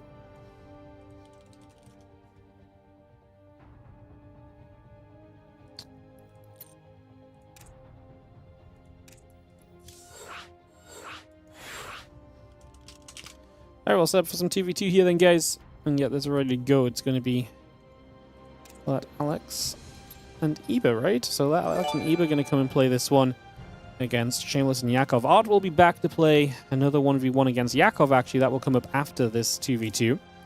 So, yo, what's up, Ian? How you doing? Thank you so much for the 5 gifted subbies. Thank you so much. The push up towards 600 is getting closer. The last few days have been slowly getting some momentum behind us on the subs.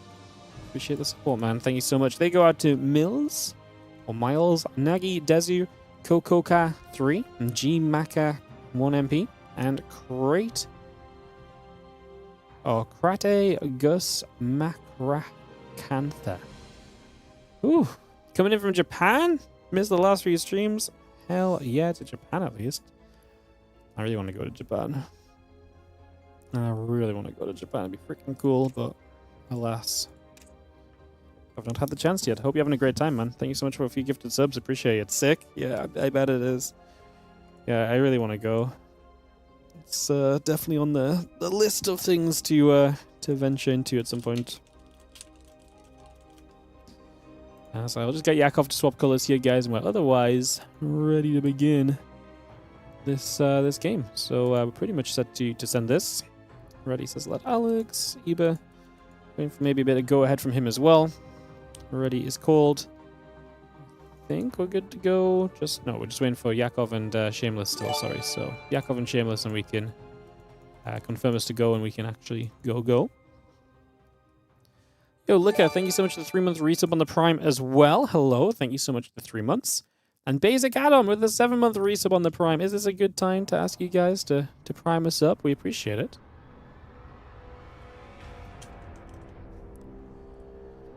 Thank you so much indeed. Thank you guys. Appreciate you all. It's already in Go-Go's called on both teams. Yeah, thank you for the primes. Yeah, prime us up, guys. Obviously, we run a lot more StarCraft 2 when we get the chance. So, yeah, I appreciate you all. Run those primes into the channel, and we will help run more StarCraft. Simple as that. Simple as that. Undercurrent coming through for this Protoss Zerg. There's Pro Zerg, a lot of Pro Zerg versus Pro Zerg today. Not a lot of Terrans. There will be 2v2 with Terran later because Nikoract is playing the 2v2 later on. And the second 2v2 of this series, so it's coming. Just not here yet. Alex and Iba still hunting for the first map of the tournament for the Platinum Heroes. While Shameless and Yakov will be on the other side of the map. Again, they pushed Basilisk to an ace match the other day. Can they today, maybe possibly, get themselves their first win? And maybe even two. Playing against Exeritus later. Should actually be an interesting matchup as well. I actually think that's a pretty well-matched series. Going to be fun to see how that plays. SpeCial, Chan, headlining that Exeritus roster is, yeah, a roster that's kind of cool and a little bit kind of unknown for me as well. Like, I'm not quite sure exactly what to expect of it. As you see, running a boost on the Nexus. Getting that on the way. Getting things set up for a little while. Early on this one. So we got that on the way. And again, a couple of drones. Gas in the pool. Coming up. Mentioning a couple of workers coming in as well. So far, so good. Things looking as expected. We get all set here. For the Platinum Heroes to, like I say, try and take their first map of the event. Of course, Noah's Gen Air will be back after this series as well. Expecting that to also be quite a fun one. Against Exeritus. Yeah, lots of cool games today. Really loving the Team League so far, loving the matchups we're getting and some of the stories we get to tell. And loving to see some of the players we don't get to see as much of. I mean, the amount of times I get to cast someone like Iba or even like Fjant, for example, and let Alex, we see let Alex play in so many of the WardiTV events. We see him in the bracket all the time. He just never quite gets far enough for us to kind of really justify casting him unless he hits someone cool in the first round that might make it, But actually getting to kind of spend some time watching these guys play and stuff, I actually think is really neat. Even if it's not necessarily going to be like, the superstars that are bringing in the thousands of viewers or whatever. Like, I love getting a chance and having a real chance, in a big tournament like this one to see some of these guys play a little bit and to get my kind of info back on track, to get kind of my kind of setup kind of back in place in terms of like actually seeing what these guys are up to lately, Yo, Ian, thank you so much for gifting another sub out. This one goes out to FlashMaker100. Thank you so much for the generosity of another gifted sub. Super appreciate you. Team League sick as hell. Yeah, man, it's been great so far. If you missed the first couple of days, I'm sure you probably plan on catching up, but like the first couple of days were actually really good. The only downside was that we had some scheduling stuff, so the first day only had one match, and the second day had a couple of series that didn't quite conclude. I'll hopefully have more news on that for you guys soon. I just don't have it quite yet, but working on it. So, yeah. No, it's been awesome. Loved the first few days. I think today's the first day where we definitely have a couple more kind of big favorites and underdogs playing each other, so maybe it gets a bit more one-sided, but like I say, the chance to see some of the guys who don't always get to cast is just kind of fun in and of itself, so yeah. It's going to see a few links still settling in the center. We do have Stalker at the Blink both coming up for a couple seconds. Get that underway for a moment. The feeling is going to go chasing around after the Stalk, which gets to the high ground. So a little bit of poking. Let Alex actually being the aggressor right here. Dark Shrine coming up from Shameless. will test the opponent's detection eventually, and it doesn't look like that Alex and Eba will do too much too quickly to really stop that from coming around, right? Like, they're not kind of attacking to the point where it's going to be like, they're going to deal so much damage before that Dark Shrine is up. This gold from Yakov a bit greedy because obviously he expands forward to take it, but right now it's working for him. You can see a little cancellation there, but otherwise things looking pretty darn decent in the grand scheme of things right now. Those Lings can take their chance to run at a queen at the front, so Yakov a chance to deal some damage to Eba, and Eba is going to lose the queen, and maybe a couple of these Lings are going to end up in a bit of trouble as well. A couple Stalkers going to try and help fight and help defend the teammate here. There's like a melee upgrade coming through, the blink coming in on both sides. Oh, gift out another sub, being on a roll. Going out to Sunflower Ace 18. Hell yeah, thank you so much for another gifted. Appreciate you. Glad to have a team league back. Also saw Kung Fu Cup is back too. Yes. It's so funny. I literally cursed this into existence in the best possible way, just to clarify. But like, I literally said, I was saying to Helen yesterday, I was like, I have a day off on Wednesday. She's like, why? I was like, yeah, I don't know. I just don't have anything on Wednesday. And she's like, that's nice. I was like, yeah, it is nice, actually. And I was just like, yeah, you know what? Actually, it is nice. And then, bam, Kung Fu Cup is happening on Wednesday, so no longer a day off, which is also fine. I like it if I don't have a day off because someone else has a tournament that I get to cast. Like, that's really cool, you know? Like, that's really the dream, honestly, you know? That's like the dream scenario is that I don't have to run something and I still get to cast something. Like, it doesn't really get much better than that, actually. That is absolutely kind of one of the best case scenarios, so... Yeah, it's going to be great on Wednesday. Kung Fu Cup is back. That was like the OG weekly, like, $400 tournament that is just, like, always stacked with players. We're going to have an end-of-year championship as well, which is going to be fun. So, yeah, if that's going to happen every week for the rest of this year, yeah, just cool to see even more opportunities for players to kind of play and show some games and all of that kind of goodness. So, yeah, loving to see the Kung Fu Cup returning as we are just going to see our Stalkers going to try and defend this, but I think the Lings are going to be too much there. So, unfortunately for Eba, he cannot protect his own gold base. The DT is obviously going to start causing issues, and responses and attention going to be requested to deal with those as well right now. And you see those DTs still swinging away. Attack upgrades on both sides. Melee upgrades. Lings in the lair coming up as we speak. That DT still getting a few more swipes off. The Ling's going to take a run at this. And Yakov and Shameless just being so aggressive. You can see Eva's supply is a little bit kind of in the bin in comparison at the moment, which unfortunately is going to be a little bit rough for the Platinum Heroes squad because they're going to be behind again. And it's going to be Stanley Balls to threaten a 3-0 lead in this best of 7. And Stalker's going to move up for a couple of moments. Just going to see the charge, the prism, the +1 all coming about. Spire hatch and drones building through. The Stalkers and the sentries stepping up as well. Going to see another couple of pings coming around also. DT going to get after a couple of probies. Just going to see 2, 3, 4 workers going down immediately. Stalker and the cannon together. Just going to push that DT back away. More Ling Stalker setting up. Overlord going to take some damage. Going to pop the Guardian Shield. You're going to see the Lings are running straight through over here. Going to get onto that cannon. Stalker still getting jumped on. Chasing these Lings. So chasing these Stalkers down with those Lings. Shameless able to pop a bunch of the Banelings as well to kind of get them away from his teammates' Lings and just protect them. Like I say, it's one of the cool things that we've seen a lot of the micro revolve around in these 2v2s recently. The Stalkers combined with Ling Bane has been a very kind of powerful way of participating and taking part. So it's been very cool to see. Let's just have this coming around, trying to see what's going on. Just going to see the Stalkers come and fight. Sentry going down as well. A little bit more ferocity going into play, but this really does feel like Shameless and Yakov just have a bit too much. And even the 2v2s for Platinum Heroes are not quite getting their way or anything, so... Let's see those Stalkers still chasing through. The Stalklings getting after those Stalkers as well. A couple more Stalkers warping in. Gonna blink across. We'll see the cannon in some trouble. A couple more of these Stalkers getting picked away at. I'm just gonna have ourselves Shameless and Yakov continue to push through. GG's get called. 3-0 for Stanley Balls is where we sit right now in this series, and they are a map away from closing out for their first win of the season. And unfortunately for Platinum Heroes, they are just not getting the game is kind of going the way they need them to right now. As they're going to go to Mothership for PvZ, which could be a long one. Art and Yakov, interested to see how that maybe turns out. Let's post this one, and we'll be right to it. So Art comes back to play again. And we'll play against Yakov. After this, again, we will play all 6 maps, even if this is a 4-0, guys. And that would be Nikoract versus Fjant. And Nikoract, Shameless versus Fjant and Let Alex. So that is where we will be moving to.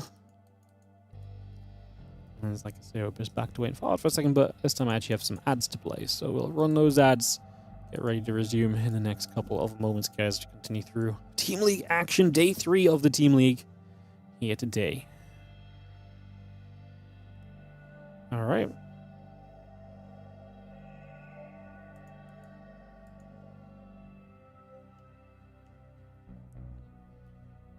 Cool. Cool, cool, cool.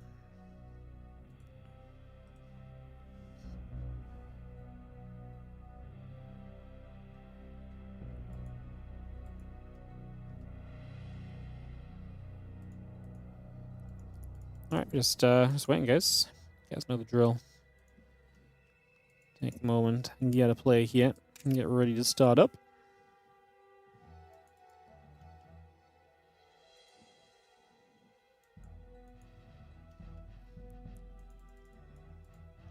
Ba-da-ba-da-ba-da-ba-da-ba.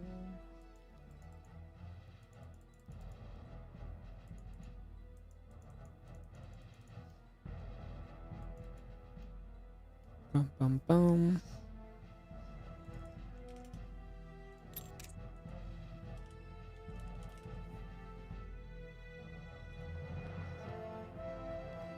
Alright, giving out a message again. Hopefully just a moment or two.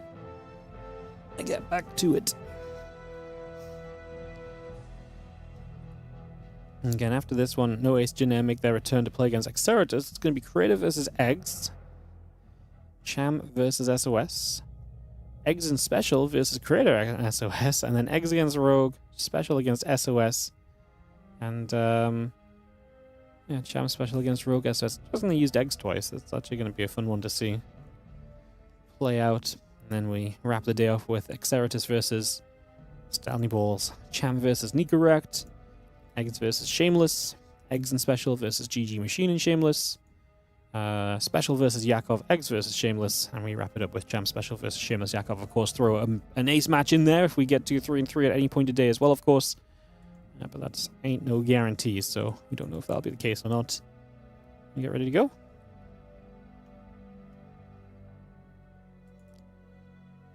Do.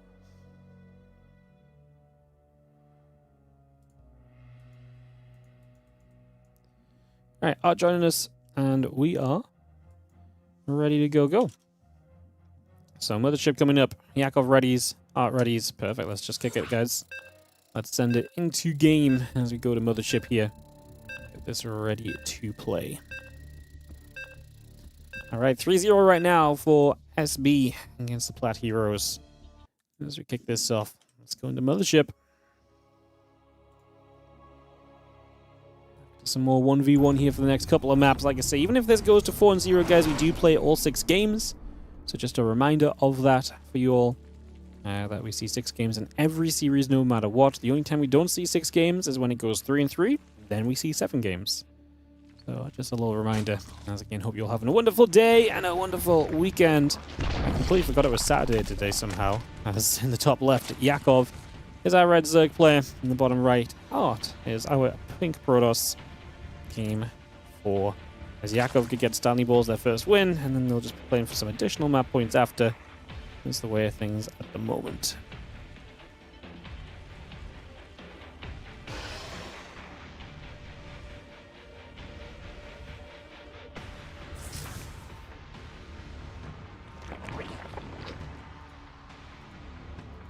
Alright, Gately Assembler coming by, hatching a couple drones coming through. I'm just going to be seeing that probe moving about for a little bit, trying to see what's going on.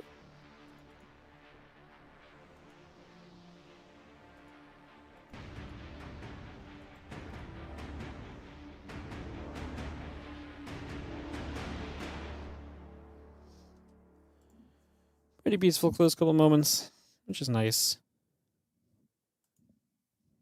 And yeah, just see what goes on. Probably moves up into the high ground, the gateway coming in. Gonna see the hatch gas in the pool coming around for a couple moments as well. And yeah, I'm just gonna see that probe setting up. A couple of drones popping out the extractor. Some nibbles being made. And yeah, some setup here initially as that probe pulls back around. And we're trying to see everywhere we can get to on this. Pretty chill and easy for a couple of seconds though. Yeah, Nexus and Cybercore will both build into play as well. Just bringing that through as we speak. Yeah, just bringing a lot of this up and running. That probe comes across. I'm just going to be seeing the drone stepping by it for a couple of moments too. Continuing to see what goes on here.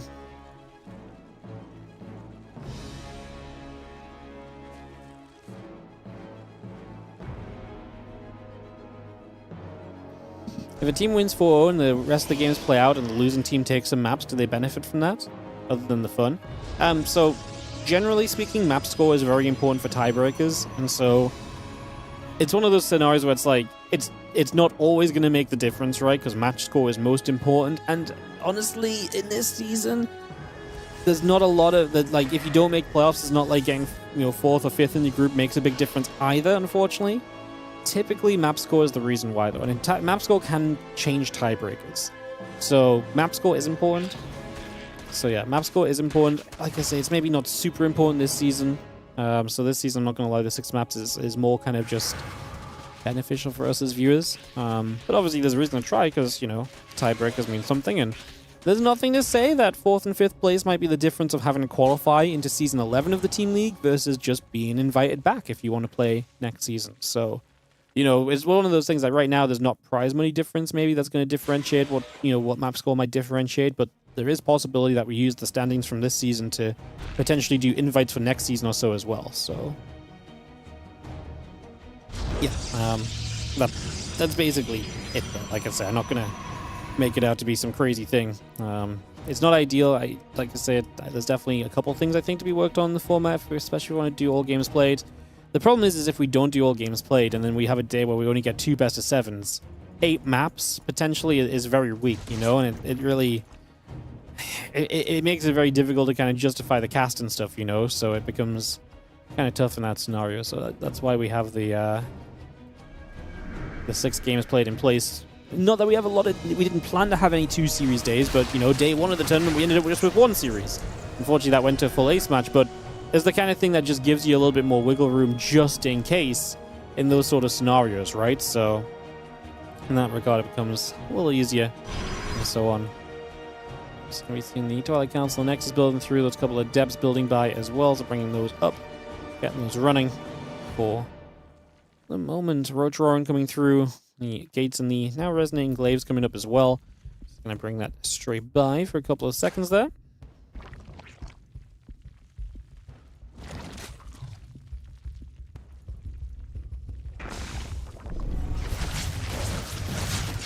Oracle's going to activate. We actually get 5 drones early. It's a pretty good start from Odd. He's going to get some damage done, and especially if you get some damage done, and then you're going to be able to go into a glaive follow-up, and your opponent's kind of scrambling from taking damage to the Oracles. That's always very powerful, so liking what we maybe get to see on the table for now. We'll see how this continues as we just have the Ling going to patrol back and forth for a little bit.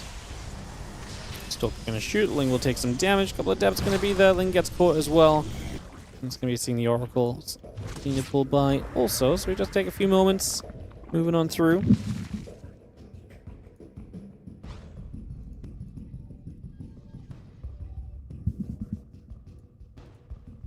And those couple Oracles gathering up together. Resonating Glaives, the Adepts coming about. A lot of little bits and pieces just setting up still currently. As we have the Skulker going to get after that Overlord as well. Overlord going to take a few more shots. And eventually it's going to go down and we can continue through Hoover Chamber and the extra Overlords coming up as well. And just trying to see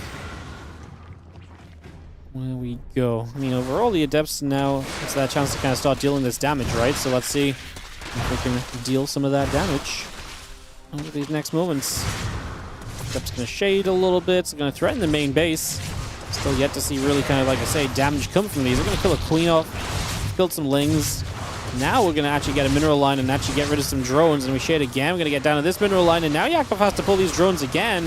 Having a bit of a rough time here. Going to try and get to a Spire on a follow-up to this. But it's going to be a while until that's ready. And I definitely imagine there's going to be an opportunity, perhaps with +1 and Blink Stalkers, to get some pretty serious damage done here as well. So kind of expecting that to maybe be a factor as time ticks along. Ganlings and the roaches gather in for a couple moments. Just going to see the couple of stalkers coming through. That +1 and blink all coming by. So again, we get a lot of that straight up and into play. Roach coming back over as well. Just going to be seeing Stalker still stepping through. Again, +1 and blink both coming about. And a couple of oracles will continue by for now. Just going to see those State Swords dropping all over the place. Dropping in for the moment, and again, getting set right here. Well, Stalkers make the move. Ling Roach is going to get a chance to jump on some of these Stalkers. No blink just yet, so actually nice from Yakov. Going to find a moment where it's like, hey, actually, I'm still strong enough to kind of stand up to you, you know? He's going to be like, hey, you know, you get some damage, but let's not kind of get, you know, don't get too ahead of yourself or anything.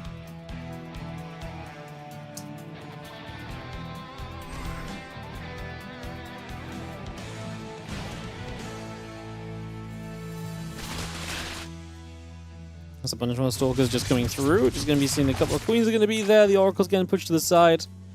Just going to be seeing the Mutas on the way out. So Yakov is actually going to survive through to the Mutas. I mean, I'll just continue to upgrade. +2 charge. Obviously, you see Temple Archives and the Robo Facility coming up as well.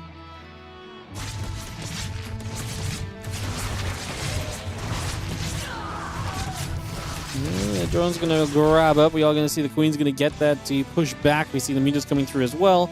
Again, Phoenix and the charge continue to come about. +2 attack upgrade building. Nexus cannon on the way in. The Observer building as well. The Mutas head down that left side. It's just going to keep chasing across for the moment here.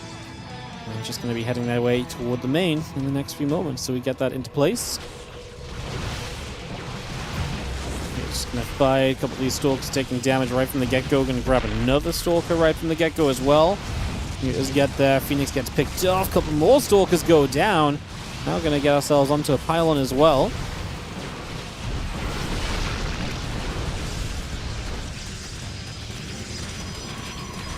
Those Lings and those Roaches continue to go straight onto the Nexus here. The Oracles and the Stalkers come back over.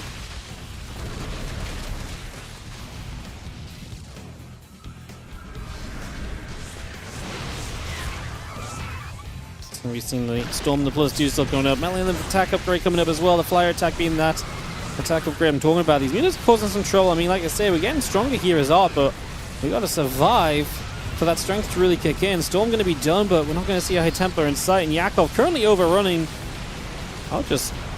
Honestly had a good opening, just struggling to kind of continue through. I guess he maybe expected the Stalkers to do a bit more initially, and then Yakov gaining so much control of the game so quickly is maybe catching him a little bit kind of unsuspecting right now.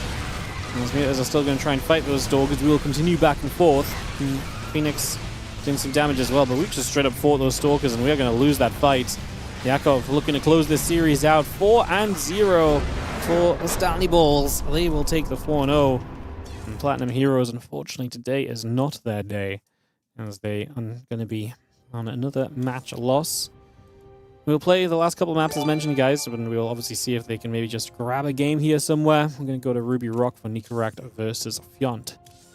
So let's see if Fjant and Nico can give us some fun TVZ, and if Fjant can maybe get a map win for the Platinum Heroes over the course of this. Invite. Should be pretty much just ready to go. What's up, Twin Head Dragoon? Thank you so much. Viva Muta with the 8-month resub. Appreciate you, mate. Thank you very much for the 8, and yeah, thank you for supporting. Thank you for subscribing. Thank you for supporting WardiTV, as Nikoract and Fjant are both here. Readying up is being made. We do have a 2v2 game after this as well, guys. And then obviously more series ready to play after that also. We're actually somewhat still on schedule at the moment of days, so maybe a bit late if the next couple games aren't fast, but nice. Staying on schedule, keeping busy, keeping the StarCraft rolling out, my friends, as we head into Ruby Rock to get this next one started and underway. Hell yeah. Loving it. Countdown is good. In the bottom right side, we're going to have ourselves the player who's looking to just try and grab a map for their team. It is going to be Fjant, repping the Plat Heroes today, as he takes on On the top left side, Nikoract, our red Terran player.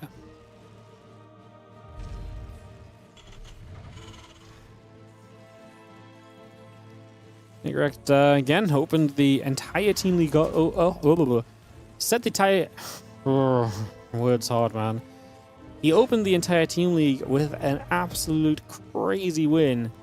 If you were not here to witness the Nikoract over SpeCial result, that was, like I said, definitely a crazy beginning in this entire league, and set the Starting Balls off to an amazing start. Again, Starting Balls were up 3-0 over Basilisk. Basilisk had to reverse sweep with Reno and SpeCial losing their 1v1s.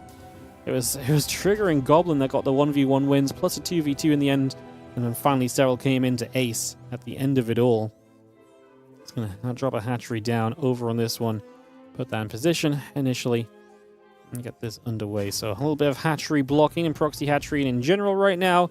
Nikoract, obviously, step one of this is knowing that it's happening. And once you know step one, you can then look to respond to that and play from there.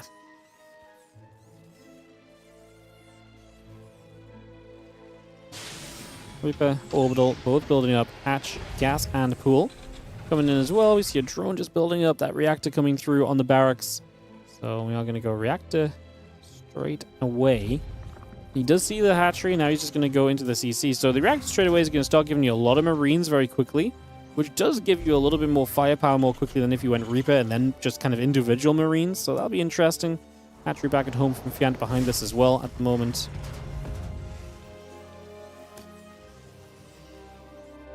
Two hatches coming through, Queen on the way. And yeah, seeing where this takes us is we just have, you know, gathering about the link speed on the way as well.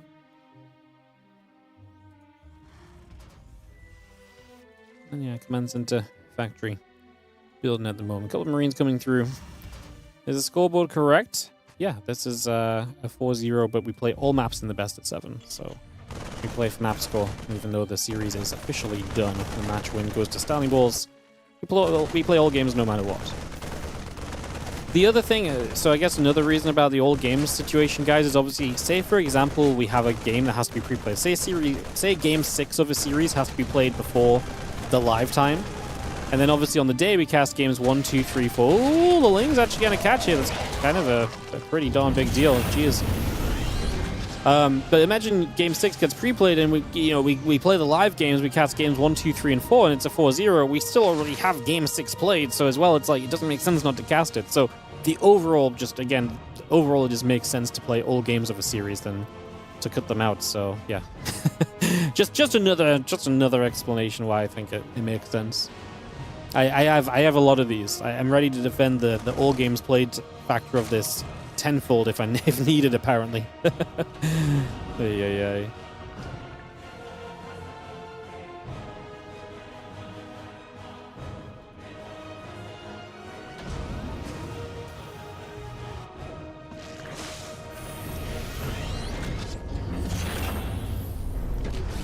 All right, we are going to get settling here. Obviously, got to break our way through this hatchery. Losing those Marines is kind of sad. I really felt like that was something which just avoidable, maybe the main word. It's going to be seeing the hatch taking some damage and getting shot at. Banshee, Hellions, and Marine coming through. That cloaking coming up as well. More drones on the way, and let's go see another Hellion popping through for a couple of moments. Getting this all set up. Impact cloaking coming through, the Banshee Hellions, the Marine coming over. The Lings will take their chance, jump onto this set of rocks. So rocks will take damage here. And again, the creep continue to come around. And yeah, we take a couple of moments as we just see the tank continue to fire. A bit more damage being done, decently positioned at this point in time. A couple of those Marines will go back and forward again.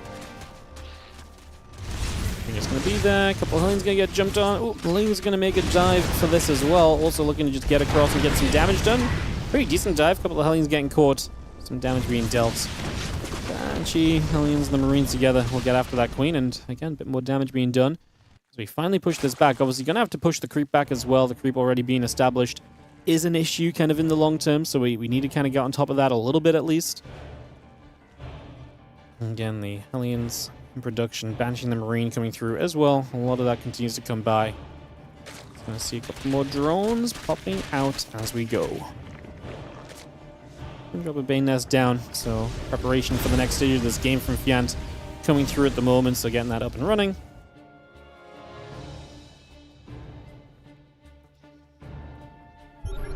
Bane Nest, the Lings, the Queen continue to come through. The Hellions getting rid of a couple more creep teamers. The Lings will gather up. Banshees will come around. And again, a couple more drones coming through also. Continue to get that settled. These Lings are going to go on another little run. I like that Fjant's active with these Lings, though, obviously right threatening the idea of the potential. At any point, he could maybe show up and get something done on this map, so looking for some of that possibility at any stage. Just going to see that hat-trick getting cancelled up, a couple of drones taking some shots. And yeah, that drones, queens, all continuing through for now. Combat shield coming up, engineering bays in the barracks, building as well. We get rid of a couple more creep tumors. A couple more creep tumors still being cleaned out. The Banshees obviously holding a lot of position here and just sitting between the bases. And there's the Overseer. Banshees maybe getting a little bit too involved. It's going to be, yeah, just when you see all the Queens stepping forwards to where the Cloak Banshees are, maybe time to assume the Overseer is going to be there. So maybe Nikoract could have done a little bit better on that. Fjant getting one of the Banshees is a big part of the shutdown, because obviously that shuts down a lot of what you could maybe do from that point on. Marines will be there. Overseer gets chased. Again, 1-1 upgrades and the combat shield continue through. Just for a couple moments. 1-1 combat shield, then all building across.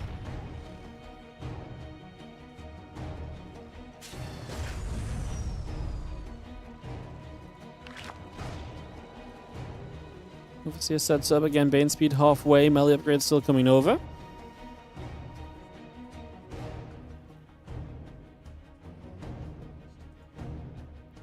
Hellions. Another scanner too on that creep would be nice. Having creep kind of aggressively kind of on your side of the map is pretty annoying, even if it's not really like your side of the map yet. It's the sort of thing that can still maybe be utilized against you. Nikoract with quite a push coming. 56 to the 44 army supply as of right now. A few of those Lings get a little bit of a latch onto the set of rocks there. We make our way over to the right. Marines, tanks, Banshee, all coming across at the moment. So, big play coming the other way.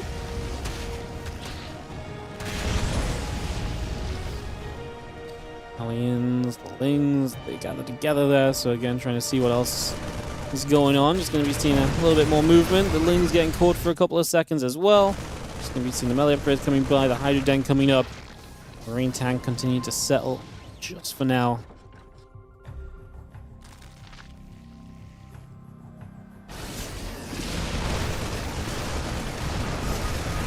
Position is good for Nikoract. There's going to be a massive counterattack. His third base is going to be swept up pretty quickly. Let's see if these tanks can target fire the Banes. He gets a bunch of them.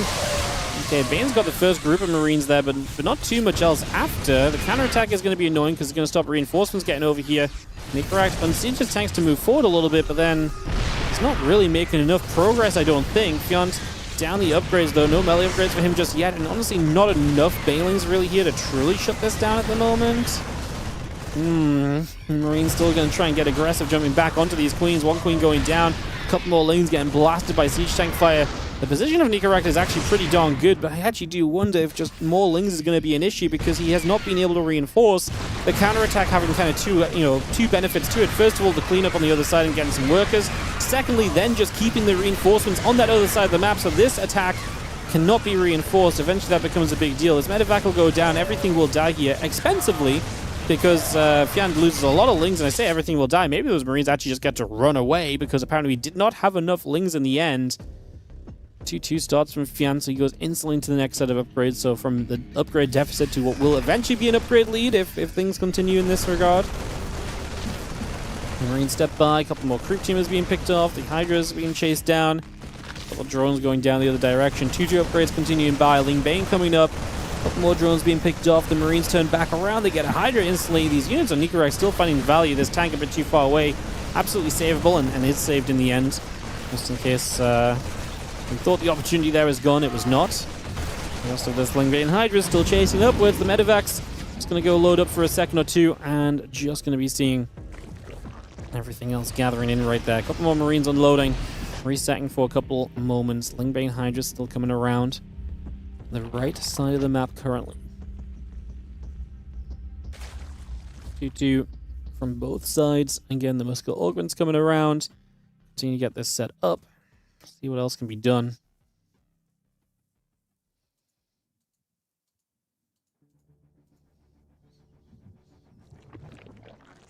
Medivacs will unload. Marine's going to get joined up. And again, I like that Nikoract is able to keep a bit more pressure kind of on the way with these drops staying on the map here. His supply is actually still very good overall. He's on his way to his own 2-2, so one of the things that we were maybe talking about for Fjant becoming an advantage is not going to be too much of an advantage. There's probably too much of a timing window there. Might as well unload again off those Medivacs right now. Ling Hydra Bane still looking to move across. Just going to see a couple shots coming through already. Hatchery gets cleaned up. I'm just going to see the rest of this Marine tank continuing back over again as we siege to the upper right side. Those Lings are going to be in some trouble. Banes looking to come across. We're going to be seeing the Banelings getting hit big time. We do force the Marines back far enough that the tanks get jumped on there, so a bunch of the tanks taking damage right away.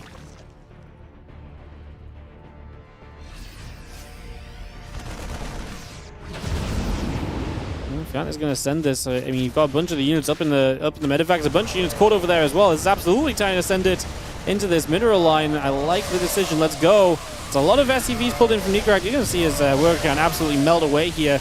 And Nikoract just says, I'm being swarmed. A lot of the units being up in the sky is actually very, very negative situation for him. And Fjant will take the Platinum Heroes' first map of the competition. So that is going to be a big deal right away there. Guys, I'm just going to run you into a set of ads. I got a BRB 1 sec, and we'll come back and cast this 2v2. Let me just get it hosted so the players can join while I go sort myself out momentarily.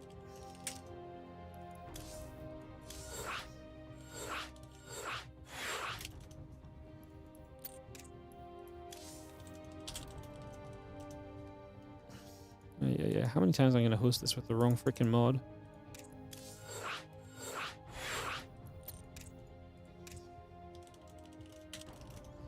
Alright, IBRB 1 moment, guys.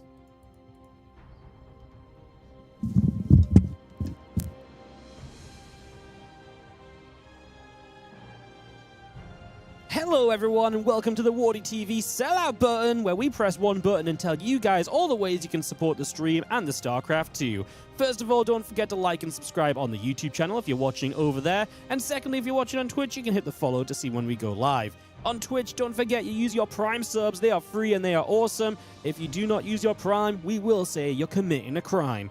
Of course, you can sub regularly, you can gift the subs, there's a membership system on the YouTube as well, and one of the most important things is to also check out the Patreon, patreon.com/WardiTV, where 100% of everything goes directly into StarCraft 2 tournament prize money. Is there a better deal than that? Yeah! Gifting subs, because then you just spread the joy of WardiTV and StarCraft to others. What isn't there to love?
Alrighty.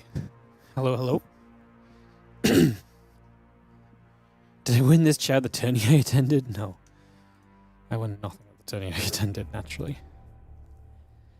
So just waiting for Shameless to rejoin the lobby.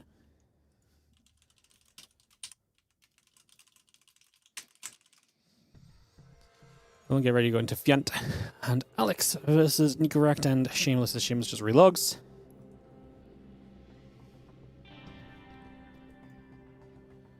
Joins us here, and then we can ready up into this game. Ready? Then we are good to go. Do do do do. Bow. Bow. Bow. I know you guys always love it when I do the soundtrack.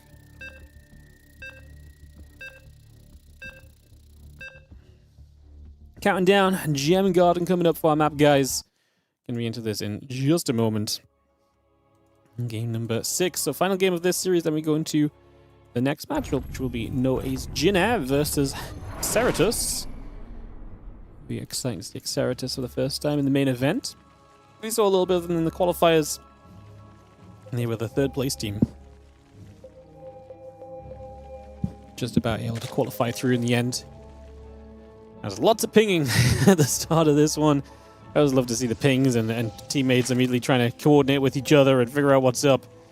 Like I say, final map of this series. 6 maps get played no matter what, which is why it's Game 6, despite it being 4-1 for the Stanley Balls. And as we get this one on the way, so away we go. And into StarCraft we head as the extractor will come down here and get that set up for a moment or so as well. And yeah, Rex and the gas coming through.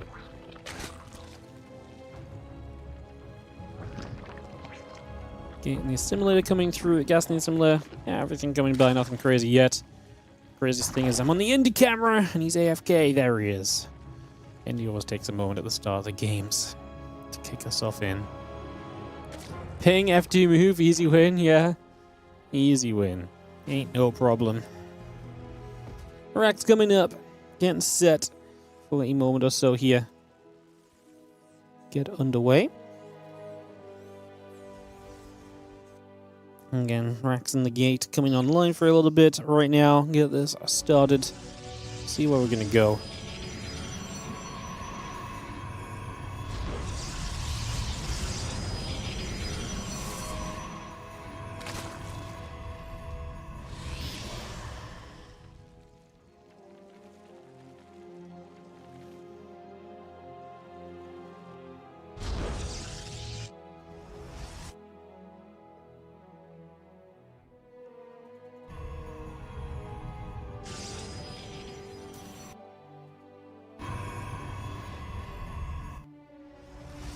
We've seen the links coming about next on both sides for a little bit.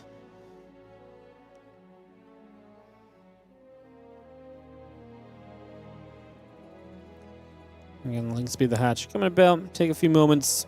I'm just going to be having the Stargate coming online, which is kind of what we expect to see from Protoss. So we've not seen that many Phoenix today, to be fair, so this is more normal. But to be fair, I do think the Lings and the Blink combined are very powerful, but obviously with, I guess, combined with the Terran player, Stargate and into some Phoenix early and controlling with that is a very powerful way of setting up, and then letting the Terran get positioned to kind of power you through from there afterwards.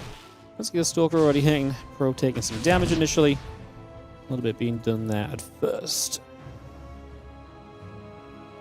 And the Factory coming through, Stargate coming by. Link speed, the drones and the Queens continue up as we speak.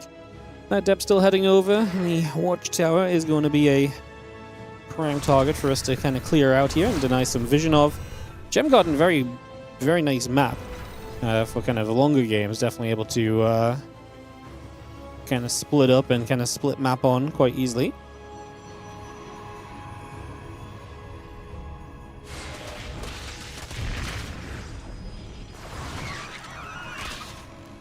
Gonna see the Adept coming over, so we take a move for a second or so. Just moving by. And yeah, a couple of Hellions and the Phoenix all on the way at the moment.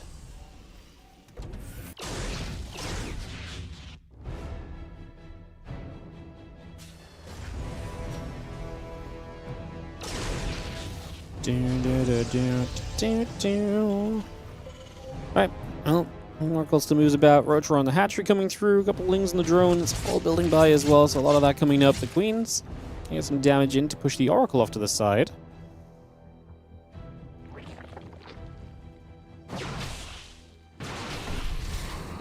Oh, Oracle goes down. Nice for the Plat Heroes, getting rid of that Oracle nice and quick.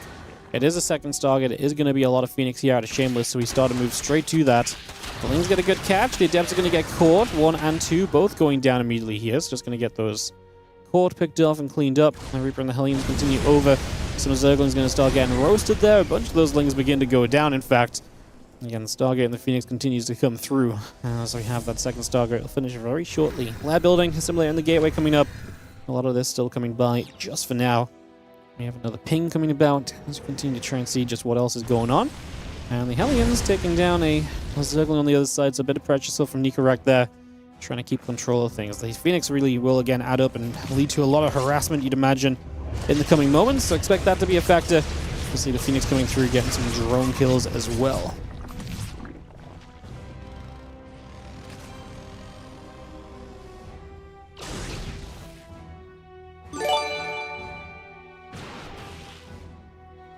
Hey, what's up, Gyron? Thank you so much for the 60 months. That's 5 years. Time flies. Keep it up. Appreciate you, mate. Thank you so much for 5 freaking years. Oy, oy, oy. That's crazy.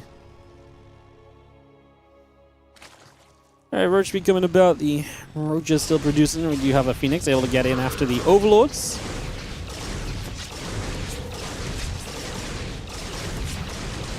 I was going to keep moving there for a second or so, and we do have ourselves a tank. The Marines coming up as Nikoract and Shameless continue to combo. Fjant, supply block not ideal. Alex just on his way to that blink. Again, Fjant looking to play the Roaches. There's going to be a bunch of probes going down. These Hellions will not be kind of too needed in the future, but still nice to get in and get some workers here and there to clean the opposition up a little bit, make their life a bit more difficult in terms of what they can afford. Let's get there. A couple of those Roaches just getting grabbed, and we are going to be seeing the Hellions and the Reaper still moving around a little bit as well. So again, a little bit of movement there. Got those Lings coming about, that Roach speed coming through. And Phoenix going to take another chance here as they jump onto an Overlord again. Just another little grab for the moment as, again, tanks, Marines, all producing through. Nikoract and Shameless. Supply-wise, looking good. Fjant has recovered a bit on supply. A lot of Ravagers from him. Phoenix could lift up some Ravagers. The Stalkers just blink down to the south, so just going to take that opportunity. 1, 2 Ravagers go down. Going to lose a Phoenix that just trailed a little bit on the end of that army. Otherwise, I kind of like the movement from Shameless there, utilizing those Phoenix in a solid way. The defense is set. A couple of tanks, the bunkers. We're going to cancel the low ground and just say, cool, we maybe can't hold this against this big shove. Long term, more Phoenix on the way out. We're actually going to see this army going around the left side.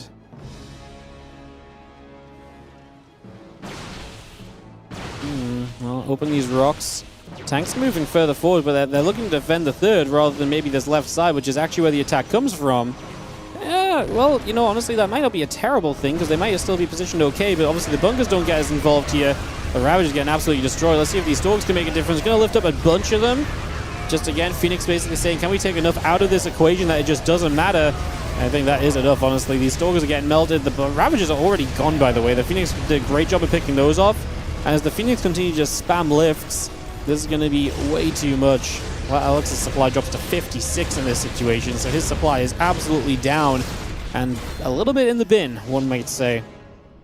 A little bit in the bin. As the Phoenix coming through, going to get a couple final Stalkers. There's no retreating against Phoenix.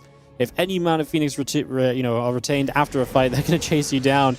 And the only problem right now is the Phoenix are so low on energy after this. They're going to need some time to regen energy, otherwise we probably just see a push across the map that looks to probably end things. Going to find the pylon, the gateway here, clean that out as we take the next base along. Nikoract his own third coming online. Let Alex know third from him.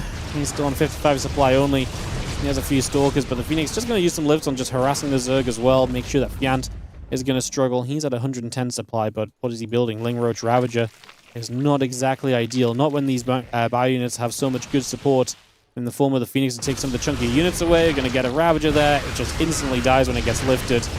Multiple Ravagers go down. The Marines is going to push through. Don't think the Storks can fight against this much bio, especially not when there's still a little bit of Phoenix support for it all up in the skies. The Phoenix dive through. The couple of Queens are going down. This one is GG, basically already written. Once you have the bio play cleanup, and Fjant and Alex will unfortunately not get it done. Plat Heroes may have some figuring out to do in their 2v2s because they just can't seem to get wins. And I do feel like 2v2, I actually think they look more competitive in 1v1s than 2v2, which is fine because they're like strong players, but I feel like they looked a bit lost in these 2v2s today. Hopefully something they can fix in the future. Stanley Balls confirming the 5-1 score. We will see them back later. They will play Exeritus for our final match of the day. For now, we go into the not final match of the day, which is going to be the third matchup, which is going to be Exeritus versus NoAce Jin. So we're going to swap on over to NA for that, guys. I'm going to take a quick break here, a BRB screen as well included. I'll see you guys in a few moments for more StarCraft 2, NoAce Jin versus Exeritus up next.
Hey guys, we're just waiting for one of the players to be here. When they're here, we'll get going. I'm just grabbing a couple bites of lunch while we still wait on a player. So just waiting for a couple moments. We'll get back on track. I'll see you guys in just a few.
Hey guys, now I'm just working through an admin thing with one of the teams, so please bear with me. I'll be back with you very soon, just working this out.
Alrighty guys, I just have very unfortunate news as the straight up simplicity of this.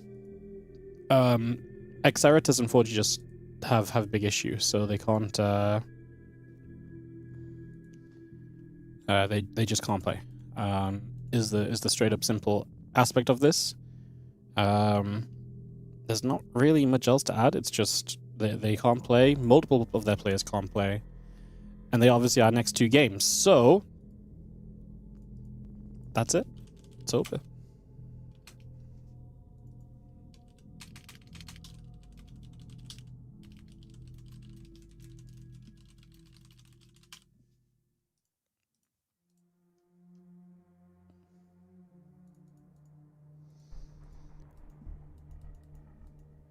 So yeah, unfortunately, Xeratus will forfeit both matches, guys. It's not even like 30 minutes, it's like they need hours to be ready, and I can't. The rules of the tournament, the first rule of the tournament, the rules and info page is, I will read this to you guys, is our main goal is to get games played, rules and guidelines and admins may be lenient, but I just can't, like, last second ask a whole team to reschedule when teams have been sat here, so yeah, I can't ask teams to reschedule like that. You tell me, like, the morning of, maybe we can have some leniency and figure something out, but I can't find out as a game is starting that the guys aren't here, and we just can't do that. So unfortunately, guys,